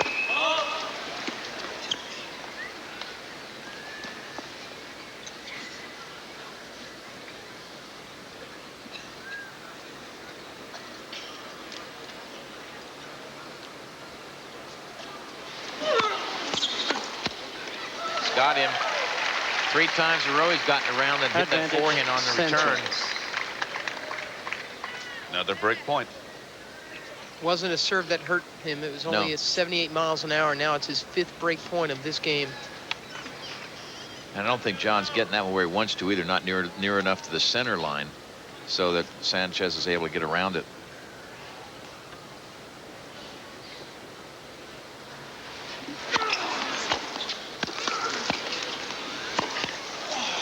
Missed it. Deuce.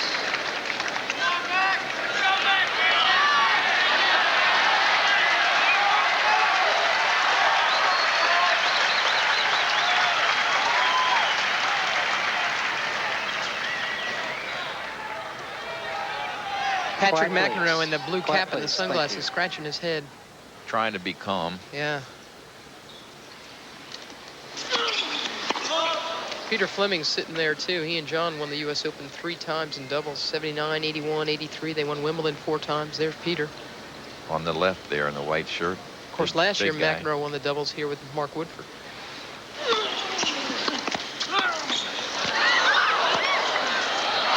Again, Sanchez goes for the big topspin backhand. Now that shot works well for him in doubles.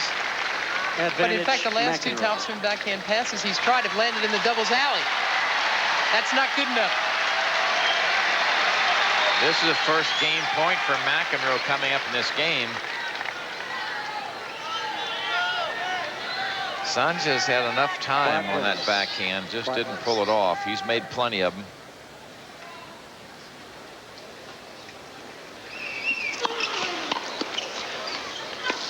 He missed it. Looked like he mistimed that baby, didn't he? Sure did.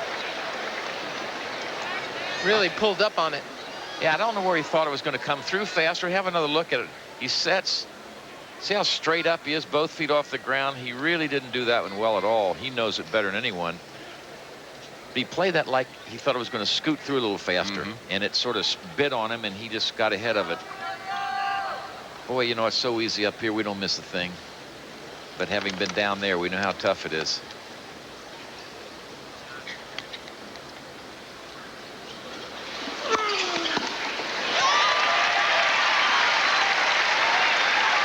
Advantage, McEnroe. Sanchez doesn't like the call at all.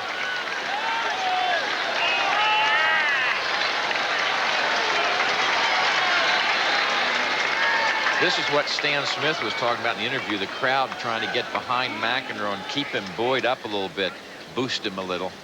When you start getting a little saggy, a little tired, that helps you a lot.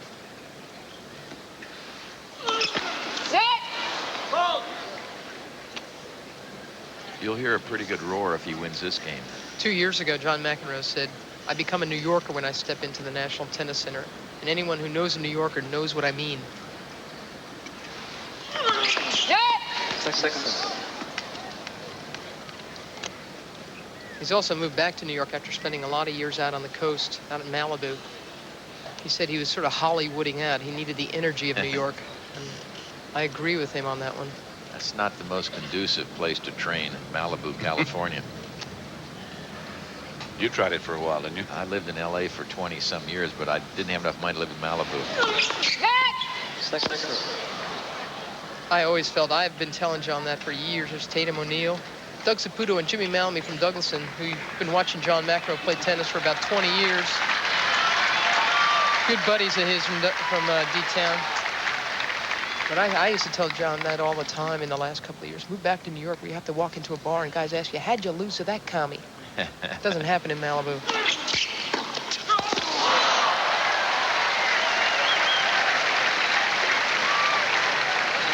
Deuce. That serve is 73 miles an hour. No sting at all. It doesn't get wide.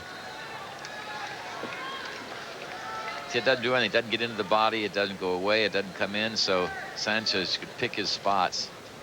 73 miles an hour is not that fast. So he's losing a little bit. That could be fatigue.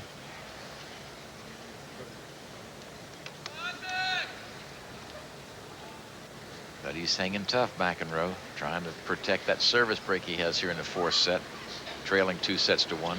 Deuce. Now there you see McEnroe was a yard behind the baseline, so he's not getting in as well. Watch where McEnroe makes his half volley.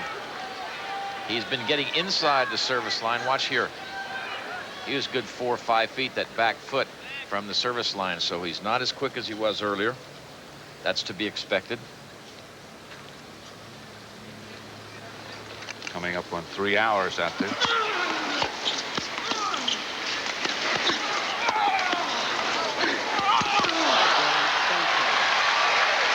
Sanchez breaks. Here's how he did it. McEnroe, not enough sting on the serve. Good low return. A nice half volley by John. And then the whipping forehand. And that's all she wrote. That makes it 2-1 McEnroe in the fourth. Hovering overhead. As long as a football field and as high as a 5-story building. Pretty impressive. And can go 65 miles an hour. That's the part that gets me. Well, we're trying to save fuel. Quiet, please. Thank you.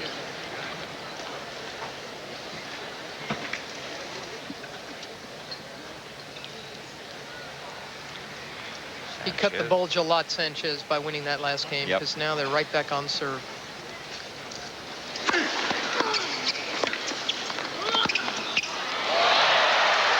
Is that marvelous? Either make this perfectly or you're out of the point anyway. Watch how low McEnroe stays when he makes this little volley. Right here. Down just behind the service line. Perfect angle. Great touch. Look how low he is. Hands out in front. There's a little movement in the wrist, the hands that great tennis players have that you cannot teach to anyone. You can't describe it. It's just there when you need it. But McEnroe, in fact, has got to work that hard. And he's got to work even harder than that, so he doesn't have to make such an astounding volley from such a tough position. All the time, you can't do that. He just can't. Right. He's got to move harder so that he doesn't have to make great volleys. That's where that service break hurt him so much, because it just makes that road back that much longer.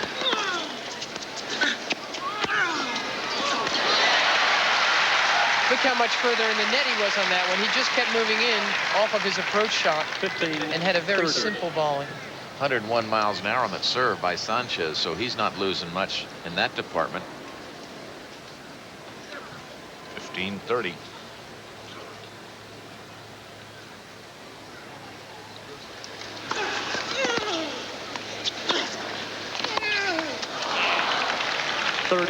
John has made very few passing shots. He sure has. He's made very few, and that's an area where he used to be absolutely devastating.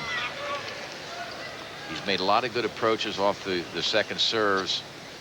My feeling is Sanchez, he's a good volleyer, but he's not a great volleyer low to high. McEnroe should just try to work it a little bit. You know, make him volley up and then pass it. 40-30. He's just not, Sanchez doesn't even have to take a swing at these. That's something that is just about lost in the game now, getting the ball down, taking a little pace off, and making a player work for it. If you're not in a position to make a good high percentage attempt at the passing shot, there was a time when the player tried to get it down and stay in the point.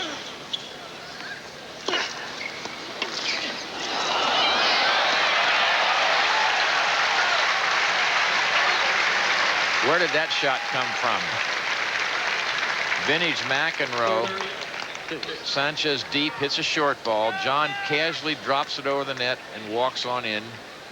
In fact, good racket preference. Go ahead, Mir. I was just going to say that touch shot he made so well was only the 6th time in 44 points he won a rally on a ground stroke. Everything else every other winner he's had has been at the net. Right. And that's why he's coming in at all costs. That's because right. he just has no confidence. 3 hours they've been out there, Patrick.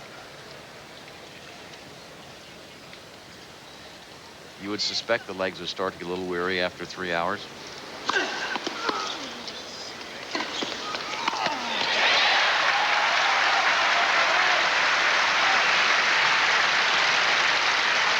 And again, McEnroe was right on top of the net for this final volley. A lot of people try to, watch what happens here. A lot of people try to save energy, not try to close in as much.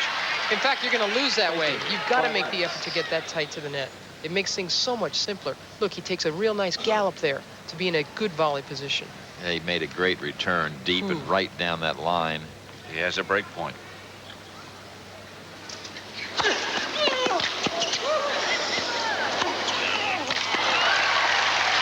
Boy, hasn't Sanchez come back well on break points against?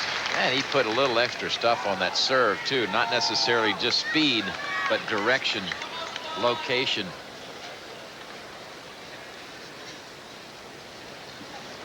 You ever watch tennis players' eyes? They're darting all over the place. They want to know everything that's going on.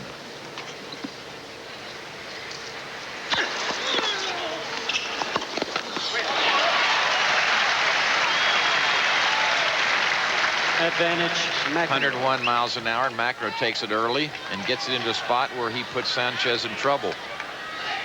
Right here. Now look at John. He realizes he's hurt him. In he comes. Sanchez forced to try to make a pass on the run.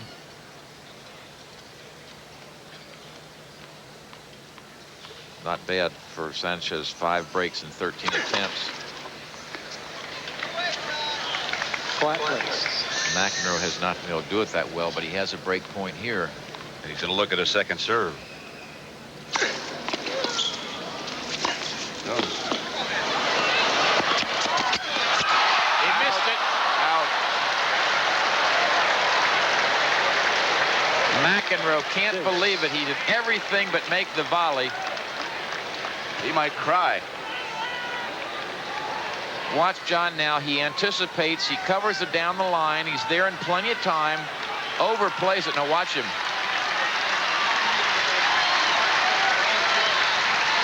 We'll see what Emilio thought of this one. Oh, he knows he got lucky there. Yeah. Thank you. He barely missed the net. You usually see more expression on the guy that lost the point than one that wins. At that time, we got some from both of them. Advantage, Sanchez. Smart play by Sanchez. McEnroe hurting him by coming in off the return of serve, so he said, I'll come in. Maybe you can't come in then. See if he comes in again here.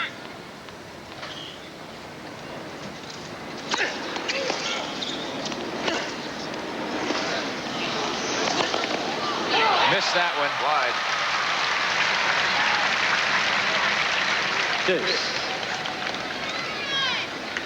Living on the edge, isn't he? Really? The McEnroe short backhand cross court was such precision because it was coming off one of those heavily topped forehands of Sanchez, and John got out in front, clipped it cross court just over the net. Good angle.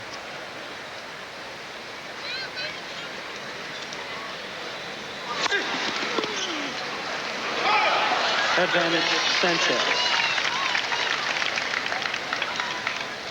McEnroe had this fantasy about coming into the U.S. Open the way Greg LeMond came into the Tour de France, not putting all the pieces together until the race had actually started.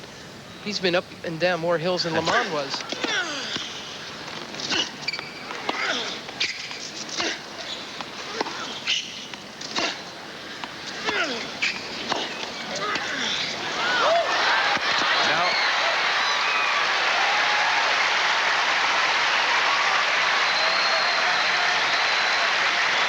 Sanchez is real quick. I don't know that McEnroe should keep tempting things by going for this one, because he even had a play on this. He's so quick. Watch well, we missed the short forehands by Sanchez. That's what let McEnroe work his way in.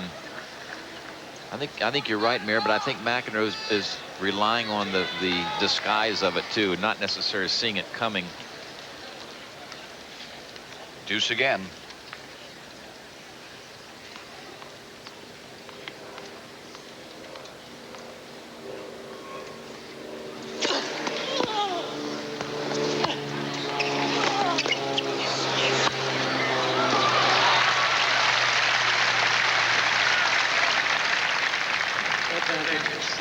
Sanchez has not been able to pull that string on the forehand quite as well here. He's hitting the ball shorter and shorter.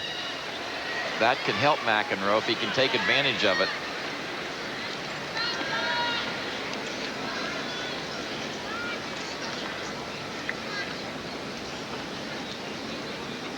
See if Sanchez wants to come in behind this serve.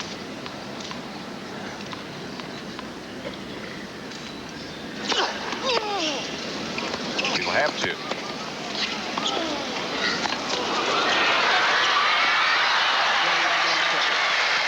Awfully good stuff by both players.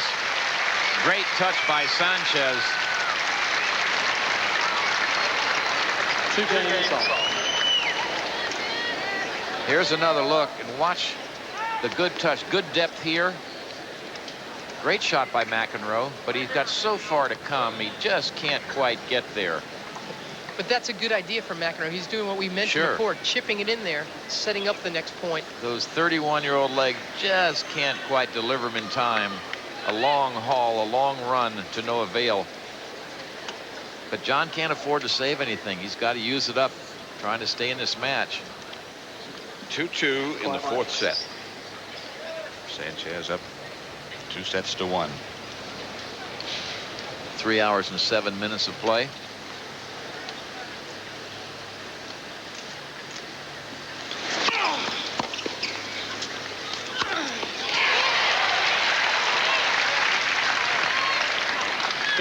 I was watching McEnroe's first-round match with Javier Sanchez with Billie Jean King, who's done so much to get Martina remotivated. Billie would love to work with McEnroe. She says we're two hotheads. We'd get along great. And she thinks that he's still got a lot of tennis in him, but she would love to see him commit to really pay the price. She doesn't think he ever has. She said if you take responsibility for your life, you're empowered. And if you don't, you're in pain. And she looked at McEnroe, who was struggling, and said, this man's in pain.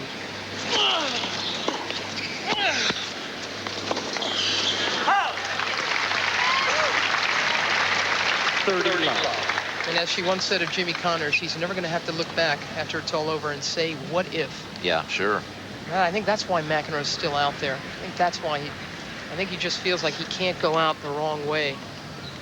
He wants to show some good tennis. I think the only what if in Jimmy Connors looking back is a lack of a Davis Cup win. He didn't play much Davis Cup, and I think he'll always be sorry for that.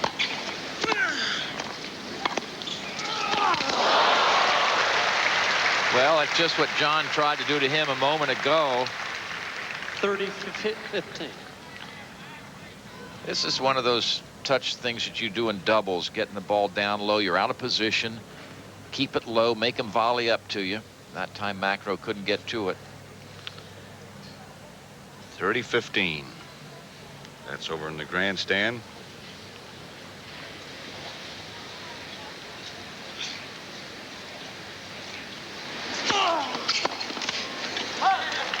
(40-15).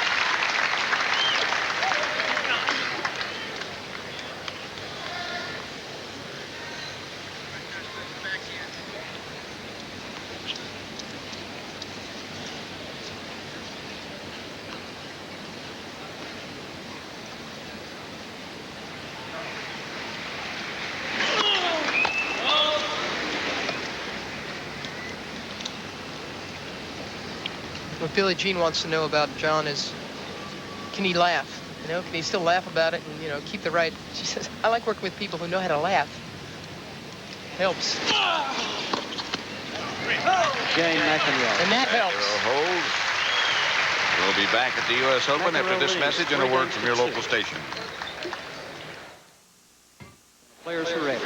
Quiet, please. Sanchez will be serving at 2-3 in the 4th. He's up 2-1. The stadium The huge stadium. We're live for this 4th round match. Still a lot of people here, aren't there? Yeah.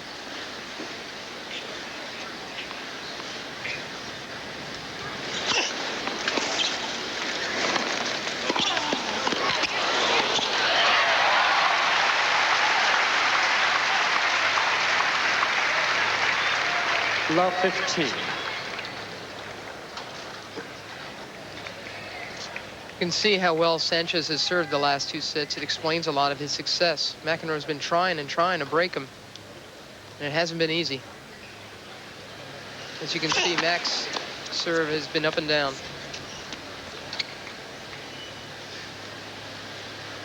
McEnroe's broken him 3 times. He's been broken 5 times.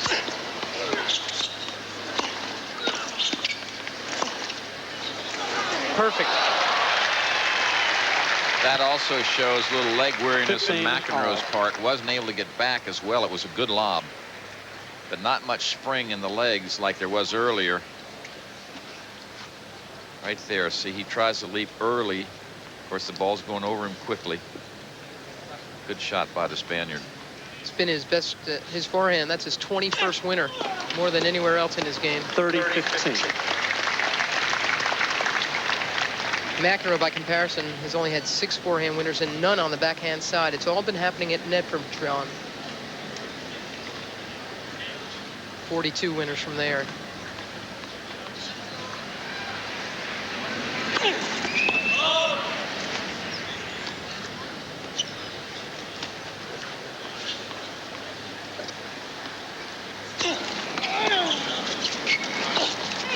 That forehand again. 40-15. I'm surprised that Sanchez isn't coming a little bit more on his serve, because when he forces McEnroe to stay back, he's not had much success, as you just mentioned, Mary. And if you don't come in, McEnroe doesn't have to worry about directing the ball as much. He just tries to get in and run in and see if he can pick off the volley. Game Sanchez. Ace number 8. 3 games all.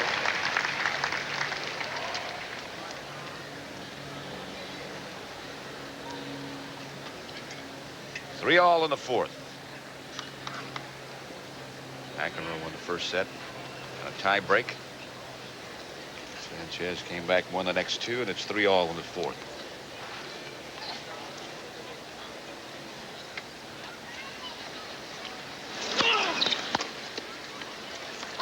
$15 love.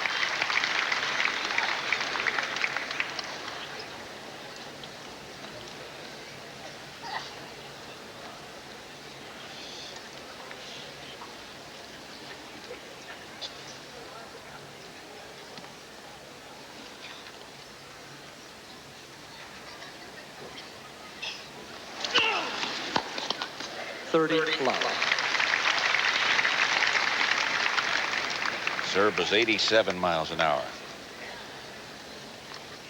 In Sanchez, we had clocked at 101. Sanchez not returning serve as consistently well as he did earlier. His level of play has dropped down. Yep. McEnroe hasn't been he hasn't been able to take advantage of that.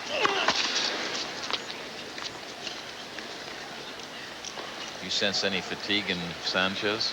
No, I don't think it's fatigue. I just think it's the moment of the match. It's hard to play at the level he was. Yep. For a long time. 30-15. Double fault number 7 for John.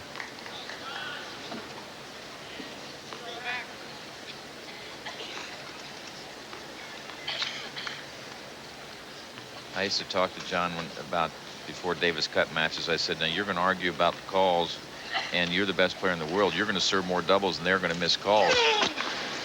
And if you can rationalize, you know, that you can serve 7 doubles in a match, why can't you rationalize they might miss a call if, in fact, they miss a call? I never got much of an answer. Don't you think it's too rational a Maybe. question? Good shot there. He's just snacking on some of these serves. Here's another look. Again, I think sometimes his toss goes askew a little bit. This one was fairly deep. It didn't have much on it. That one well in. It was 81 miles an hour. McEnroe changing rackets. What I think, Mary, is that sometimes he doesn't get the toss far enough into the court. As a result, he's pulling the ball more than really being able to hit it. Sometimes he lets it drop as well. Yep. His toss used to be, remember how true it used to Yep. be? Every single toss exactly the same. That just hasn't been the case. Again, it's what McEnroe speaks about, the fact that, you know, his serve betrays him too much these days, and that he just he doesn't move as well. There's no two ways about it. He's got to get prepared better if he really wants to make a legitimate comeback, an honest one, not what he's been doing the last couple of years. He's got to prepare better. He's got to get his serve organized. And he's got to move really well. Those are a lot of gatas. Yeah.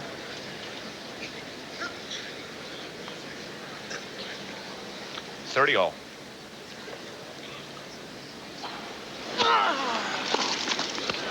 40-30. But you know, after all of the, he hasn't been a happy enough champion, McEnroe. You know, he's had too many bad times, too many blow-ups, too much aggravation.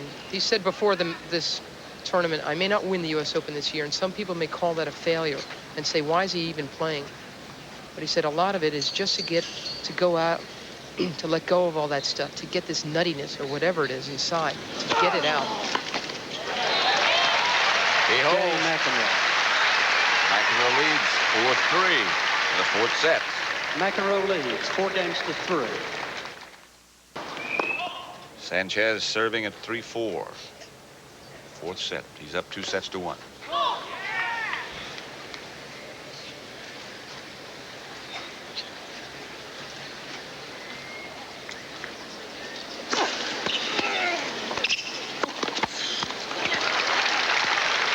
Love 15. Backhand letting Sanchez down the last few games. Still think he'd be smart to serve and volley a little bit more to keep McEnroe away from the net.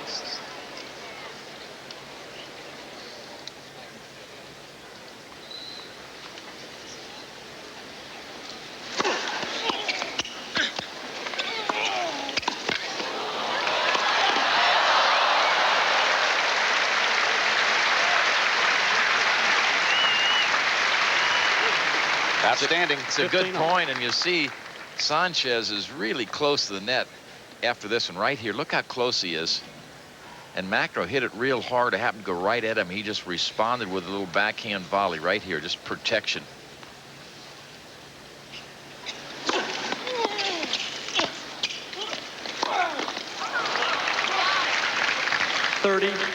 That's the best way to counteract a guy that wants to take your serve and come in. You come in yourself.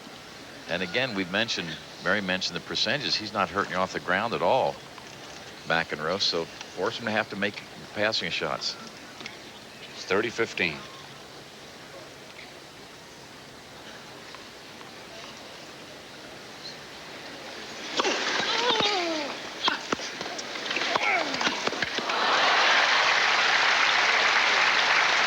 Pretty good volleying there by Sanchez. 40-15. You'd have thought that McEnroe was in a driver's seat after this volley right here. But he went to the big opening that Sanchez closed off. Is the most passing shots McEnroe has needed to try to hit. He didn't need any against his other opponents, his other three opponents. He hasn't played someone who's been in his face at the net all day long, as Emilio Sanchez is effectively doing. McEnroe beat Javier Sanchez, who didn't try to come to the net. That was in the first round. And he beat Chesnikov, who didn't try much of that either. And then he beat David Engel, a Swede who never came in. So his passing shots are cold.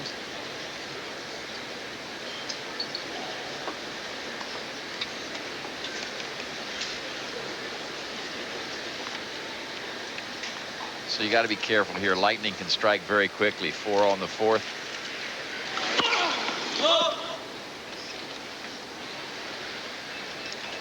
But you can't be too careful. No. This is when you play the good high percentage stuff. Don't try anything flaky. 15 love.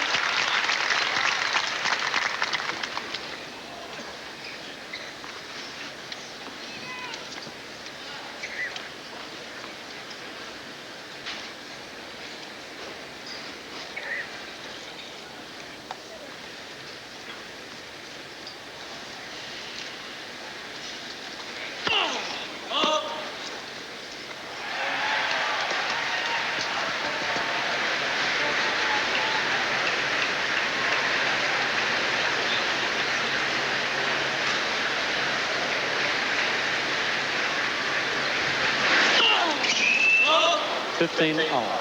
Boy, double 15 fault all. number 8.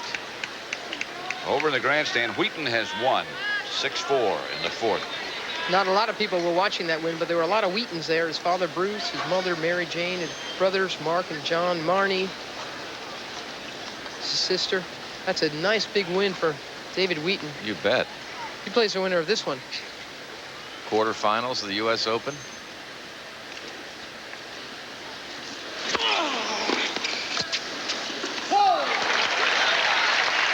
Now that one was 91 miles an hour. 30-15.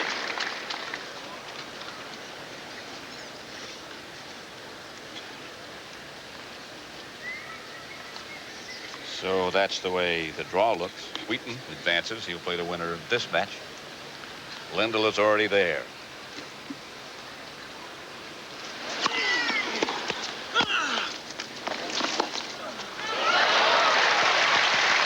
Well, he can still make the forehand. 30 all. At this point, McEnroe knows how tough the Sanchez forehand is, but it's his natural volley, obviously, into the open court. That one popped up and was no problem at all for Sanchez. He had all kinds of time to find the line. 30 all, look out. You almost have to go into that backhand. You do. He should go whether behind him. Unnatural or not. I mean, he's good enough to go either direction with it. Forget that natural thing. Get on the backhand where he hadn't been as successful.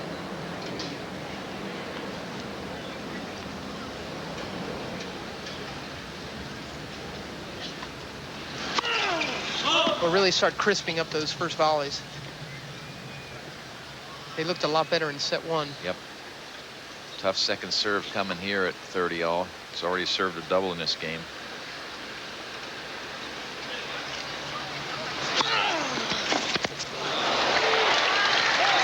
I think that must have hit on the paint on the line because it jumped. 40-30. A heck of a second serve by McEnroe. Very gutsy. Good and deep.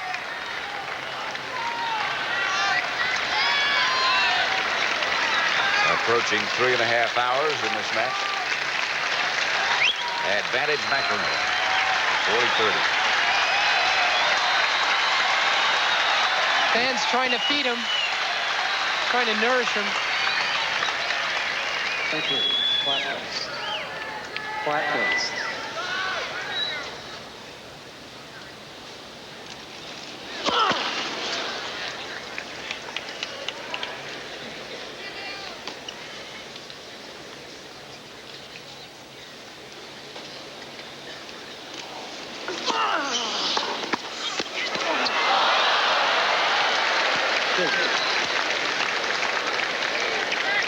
Derek Rastano type let cord there. The kind Rastano tried to play at his own match point against Becker last year, and he couldn't control it either. That's a very tight net. The ball hits it and really sits up, and McEnroe had no play on it. At Wimbledon, those net posts are sunk into the grass, and it's a much looser net. You tend to get balls that just dribble over the net. Not here at the Open. They bounce off like it's a fence.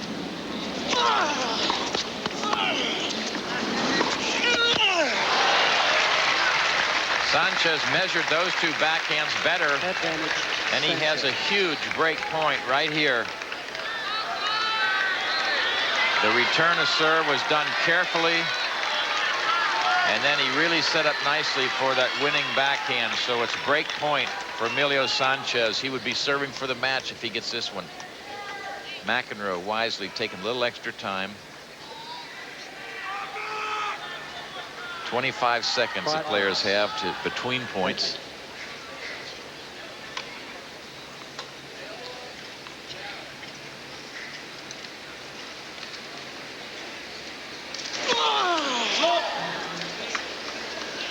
Tough second serve coming. Well, you're not kidding. You know, if you try to do too much with it, you can very easily miss it. And happened earlier. And if you hit it too short, the guy's going to jump all over you. Oh, what a good one. Just long.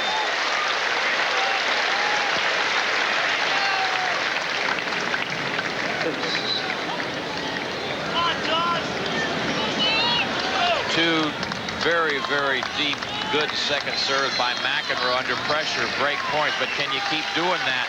keep taking those chances and pull it off. Not a great strategy to have to keep putting Nope. in second serves on break points.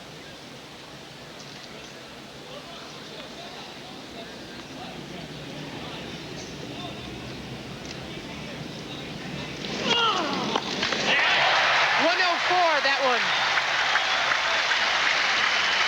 Nice flat advantage serve to the Sanchez forehand.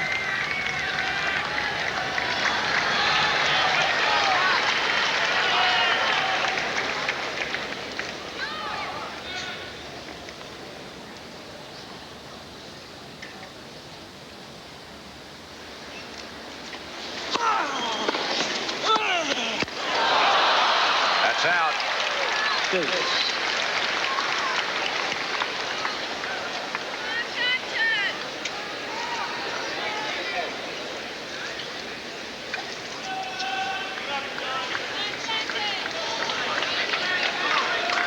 Keep in mind,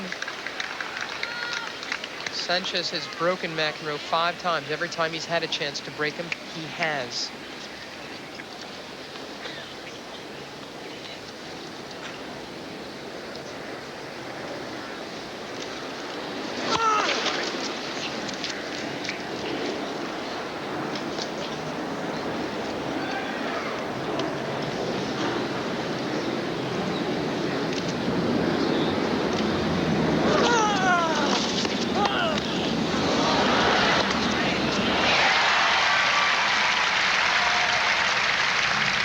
Got him cold. He didn't even make a move. He didn't even flinch. Well, you're a sitting duck, aren't you, up there when you make this kind of a return? Short volley hits the net, sits up. Now he can go any place he wants with it. I guess you might as well try to guess and go one way or the other, but it was a pretty hopeless situation. Really bad luck for McEnroe. His ball caught the tape. So again, break point.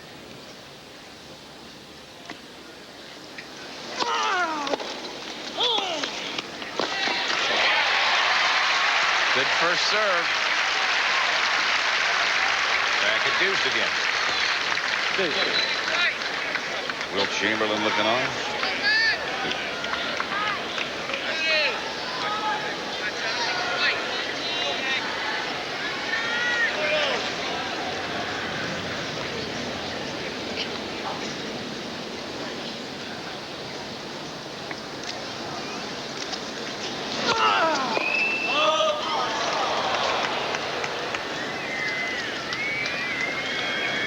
That's the situation. McEnroe won the first set. Sanchez the next 2. 4-all in the fourth.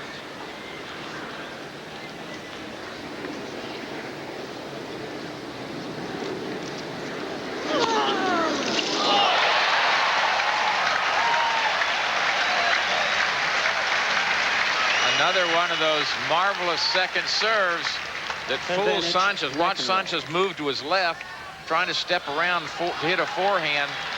McEnroe kicks it out the other way and aces him. His 8th ace.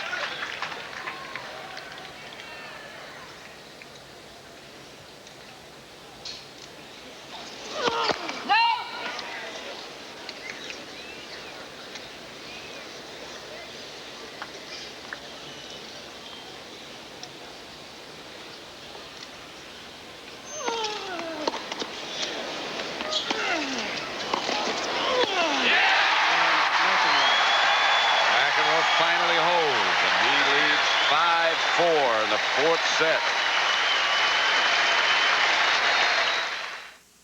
Another good big day. Can't beat this. This has been a beauty. You got to give McEnroe credit. He's played very little tennis this year. Hasn't played that well. Please. Doing a good job to stay in this match now, and Sanchez has played extremely well to get this far. LaGuardia Airport, close by, but they've made adjustments in the takeoff pattern, so we haven't had the problem that we had in previous years with the airplane, thankfully. Love 15. Love 15. The crowd would like to see it go 5 sets. I'm not sure the players would. Their hearts would, but I'm not sure about the legs, huh?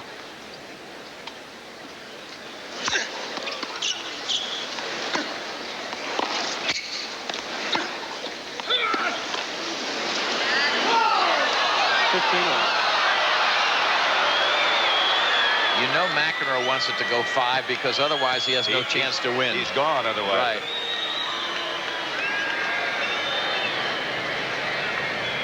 It's been over a year since John McEnroe won a tournament. Last year here, he lost to a qualifier. Remember that, Paul Harhuis? He was expelled from the Australian Open. He didn't even bother going to the French Open, and he lost in the first round of Wimbledon to Derek Rostagno.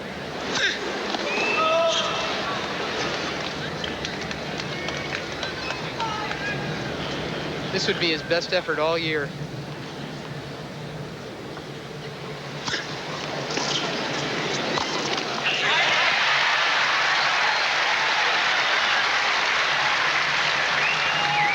If he can find it, this is where he'd like to find it. His favorite spot, New York, the U.S. Open.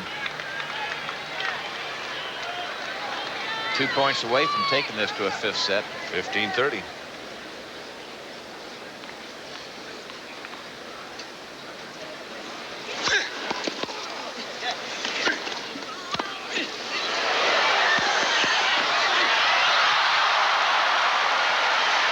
McEnroe thinks Sanchez hit the net.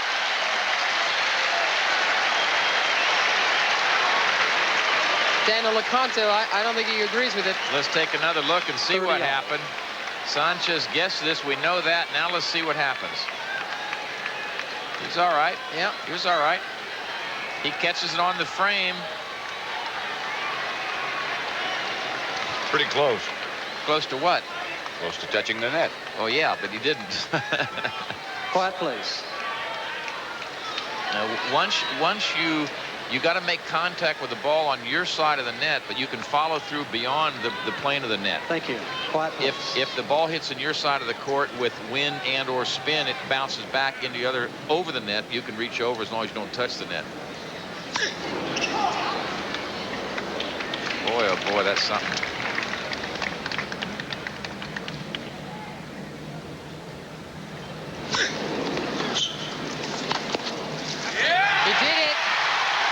One more point, and he went to the Sanchez backhand. That's what to attack. Set point for McEnroe. He's got him yelling.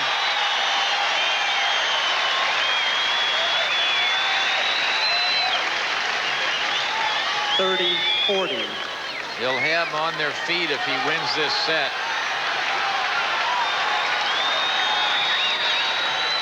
Quiet, please. Thank you. Quiet, please.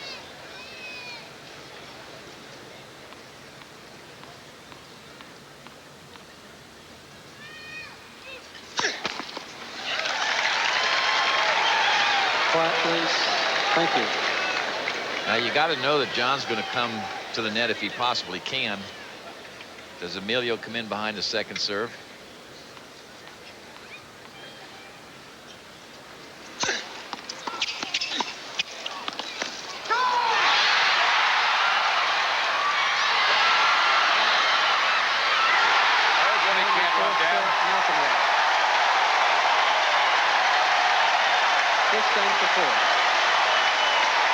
What an effort.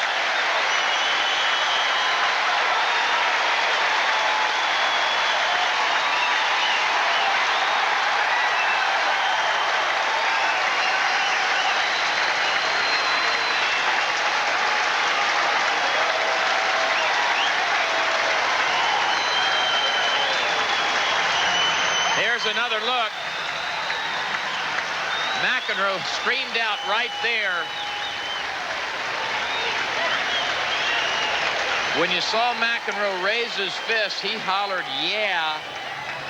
And there was so much crowd noise going on that I don't know if the official even knew it. Seats quickly, please. Here he gets this ball. This is where McEnroe thought it was over. Now he gets all the way across the court to get one more back. Final set, McEnroe to serve. And doesn't get it up high enough or deep enough and cannot recover this one. Gallant effort. Look at him saying, hey, the guy can't holler in the middle of a point. We go to set number 5. That was 3 hours and 41 minutes to finish the 4 sets. Final set coming with McEnroe serving.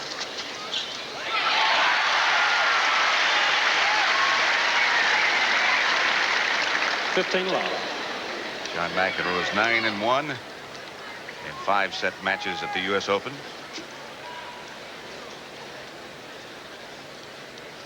Sanchez 0 for 2 in 5-set matches here at the U.S. Open. A lot of that you'd have to ask when. When was that? Quiet, please.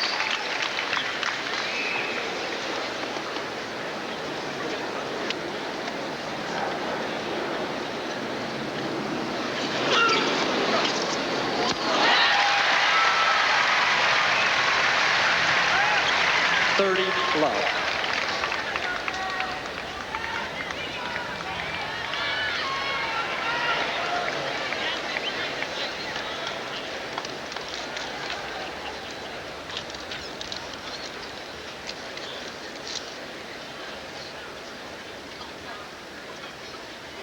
Love. 40. McEnroe's only 5-set loss here was 2 years ago when he lost to Mark Woodford. Emilio Sanchez, he lost a tough one to Thierry Champion in 1986. 7-5 in the 5th. My point is what happened in 86 has very little bearing on what's happening now.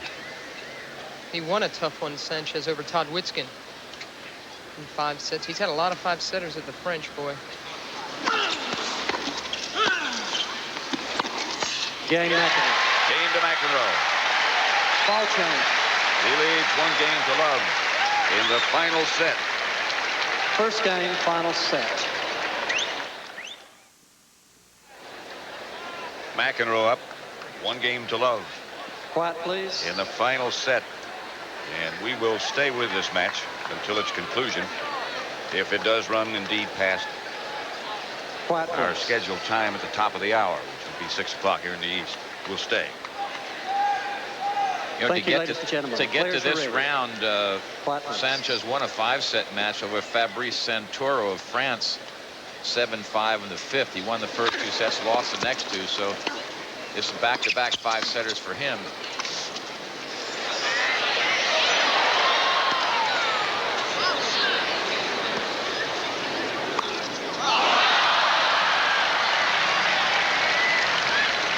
Let's go down to Leslie Fisher. 15 love. Pat, I'm here with Patrick McEnroe, who had a pretty good tournament, won a 5-setter of his own in this U.S. Open. Patrick, what does John have to do to win this match? Well, I think it's been an unbelievable match so far. Sanchez has played great, and John just hit a couple unbelievable second serves in that 4th. And I think he's just got to keep the pressure on and keep coming in on his backhand, and I think he's going to take it in the 5th. What does this crowd mean to him? Well, I think obviously playing here, and the crowd's obviously into it. They wanted to see a match like this, and it's just an unbelievable excitement happening here now. It's great. Thank you, Patrick. Pat? Thank you, Leslie. Pat McEnroe plays some pretty good ball with Jim Grab in doubles. In fact, Sanchez, the other 5-setter he's played at the Open, was a loss to Jim Grab back in '89, last year here in the round of 32.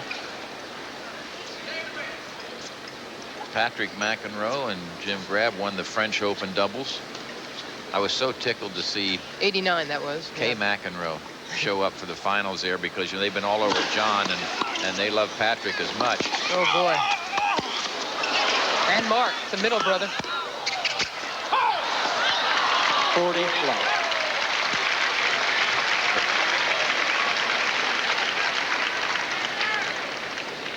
One of the sweet ladies, Kay McEnroe.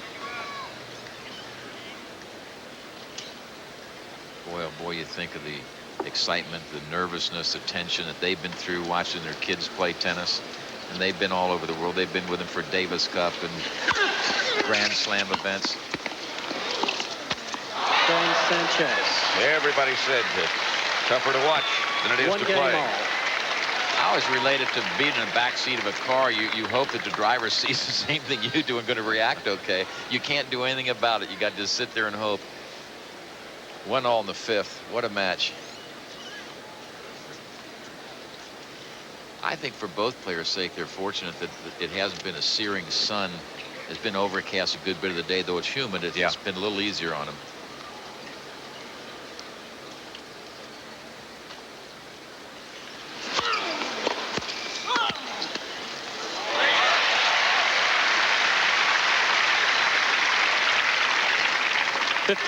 Love. Here's the volley. Good preparation. See how his racket was up? This had some real sting on it. Deep into the corner. And as quick as Sanchez is, he couldn't even get a racket on it. That's what you're supposed to do with the volley that's higher than the top of the net.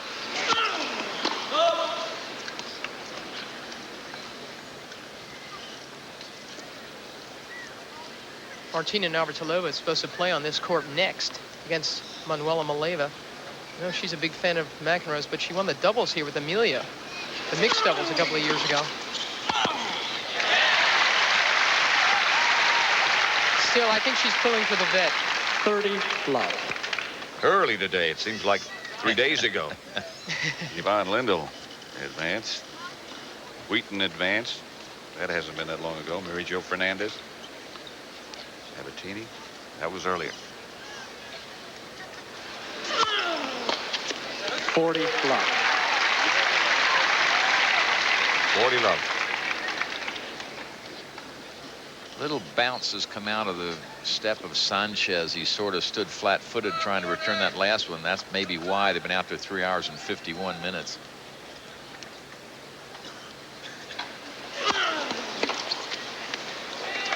Game McEnroe. Game to McEnroe. He leads 2-1 in the final McEnroe set. leads 2-1. Did you ever notice there's a comma after murder in that murder she wrote? No. 15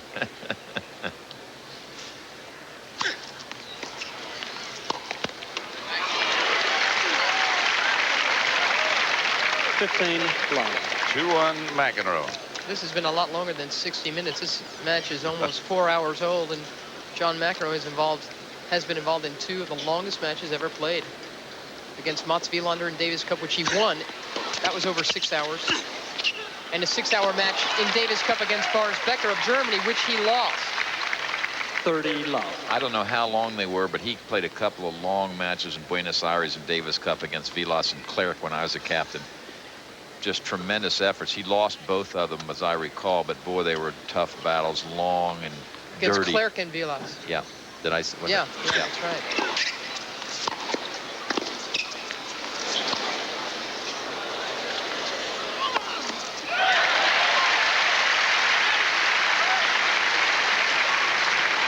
$30-15.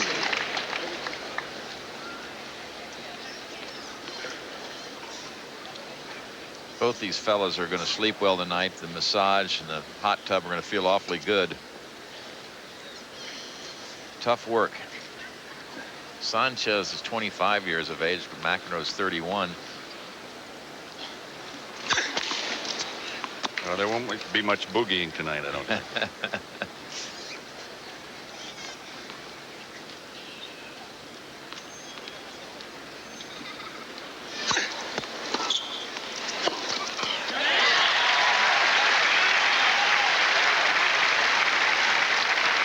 $30-all.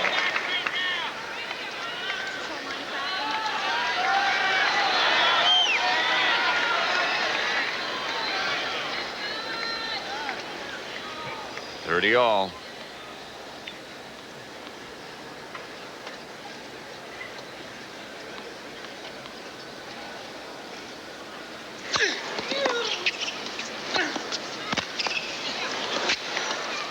Trouble.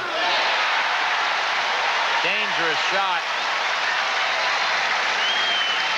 He knew it as soon as he touched it. Brother Patrick on his feet, applauding his brother. When you're this close to an opponent, you ought to be able to bunt a passing shot by him. He gets in there close. Now, he's got a lot of choice. Got plenty of time. He could go down the line, cross court.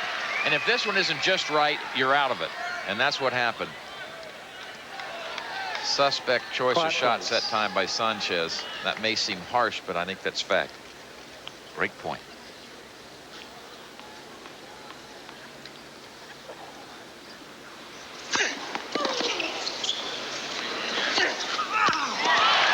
Tried to sneak in. Yeah, but on the wrong side, forehand side. If Emilio Sanchez, Tony, has enough time to run around that forehand, you got to know that he's going to unload on it. Yep. He might have been better off letting Emilio know he's coming, make a little noise, so he might rush a little bit. Is that legal? Well, you can squeak your feet a little bit coming in. You don't have to scream and holler, but.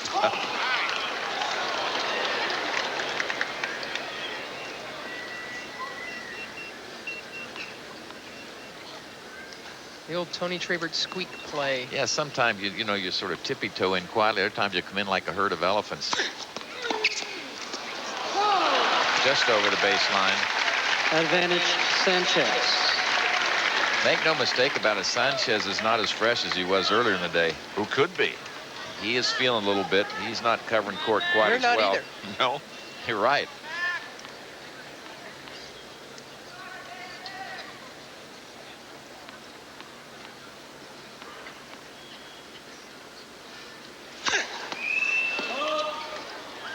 Not getting as many first serves in as Sanchez.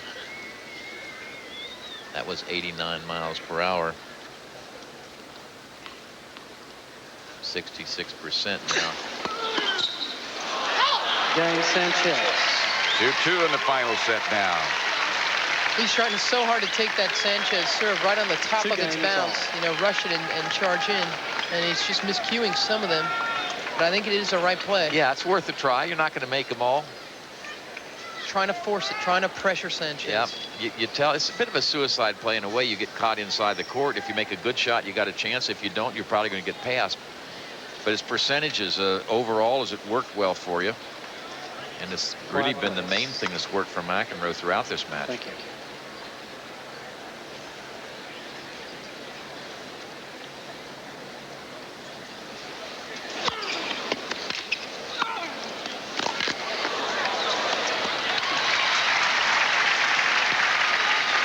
Big day in baseball. Dave Steed with the no-hitter for Toronto.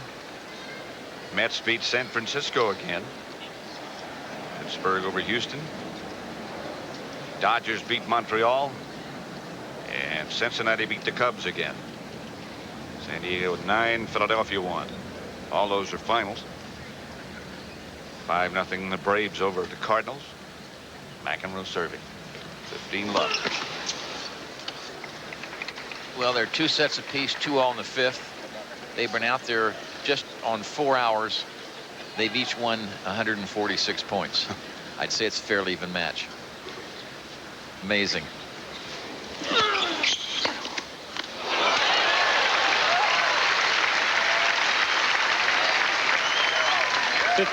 All.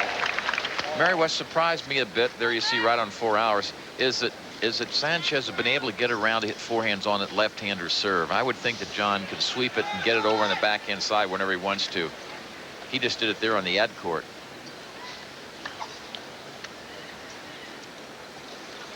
See, that's why I think McEnroe has to go back to what he did so well in set 1. He mixed it around a lot.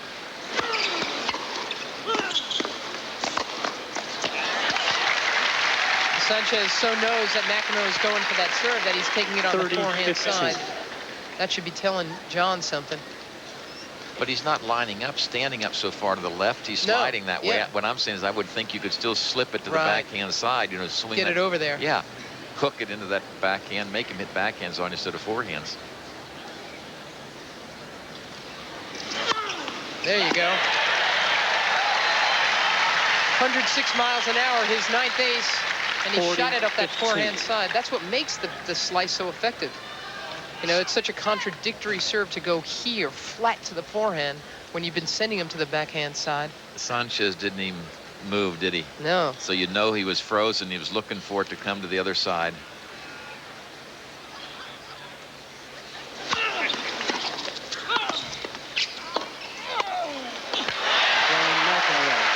to McEnroe.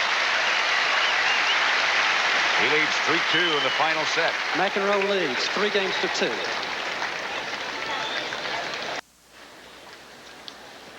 We're in the final set. Pat Summerall with Murray Carrillo and Tony Trabert.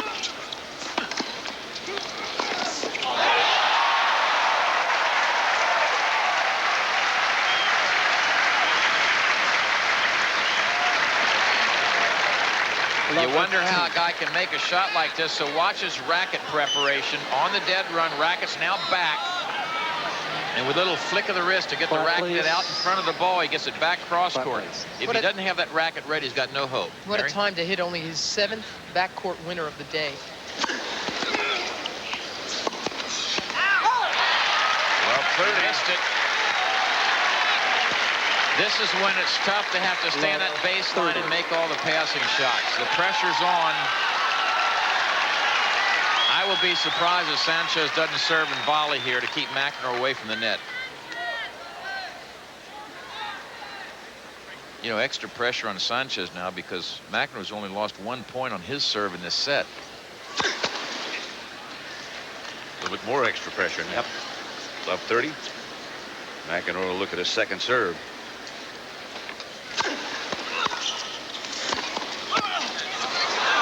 Missed it. 15-30. Again, I'd like to advise our stations along the line that we're going to stay with this match until its conclusion, even if it goes past the top of the hour, 6 o'clock Eastern Time.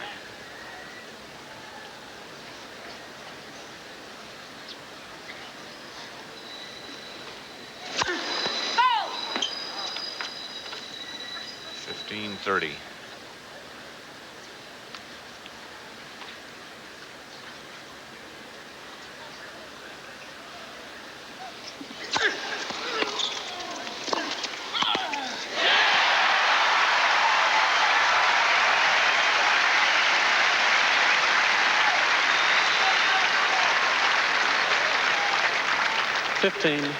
Here's another look. McEnroe gets the racket out in front. Good deep shot that time, and that volley was pretty easy for him, though he made a good one. He got that approach real deep, so it's 2 break points now for McEnroe. Quiet, please. Thank you. Give him a vital break in his 5th set.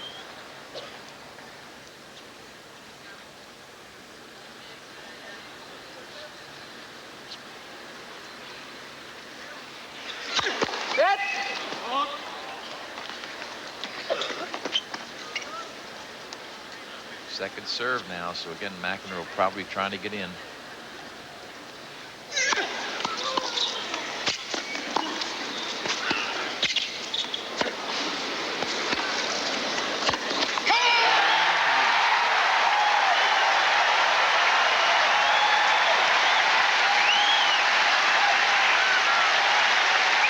A huge break for McEnroe.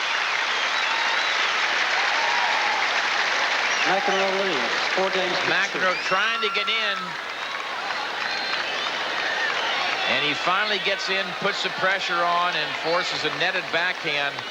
And watch John. Quiet, please.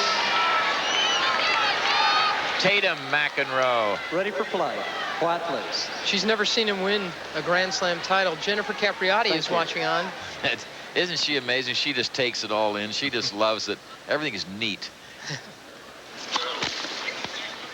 I liked her comment. She said, I was in awe when they came out in the stadium. It's so big and all those people. And she said, it's our tournament. I'm an American.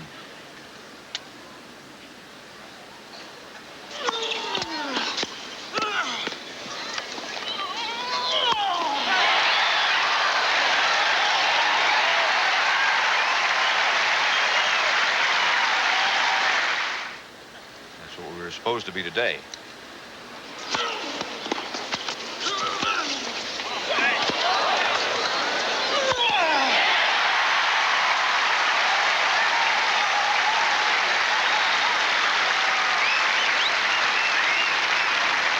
McEnroe finding a little bit of extra here at the end. Good action on the serve. Some spring left in the legs. A crisp overhead. Thank you. Quiet, please. It's 1984 again. He's dug into the files. You know, the champions somehow can reach back and find a little bit extra. Even when it's not there, you don't think it's there, they can reach back and get a little something special. A little extra fuel. Serving at 30 love. Didn't Jimmy Connors do that in 1982 after everyone had written him off? Everyone thought it was Ford, and then McEnroe, who would own it. You know, his days were behind him. He came around, won the U.S. Open that year and Wimbledon. And, you know, we were talking earlier, we thought John was leg weary, and Pat, you asked about second wind. And here is a guy that's found some second wind.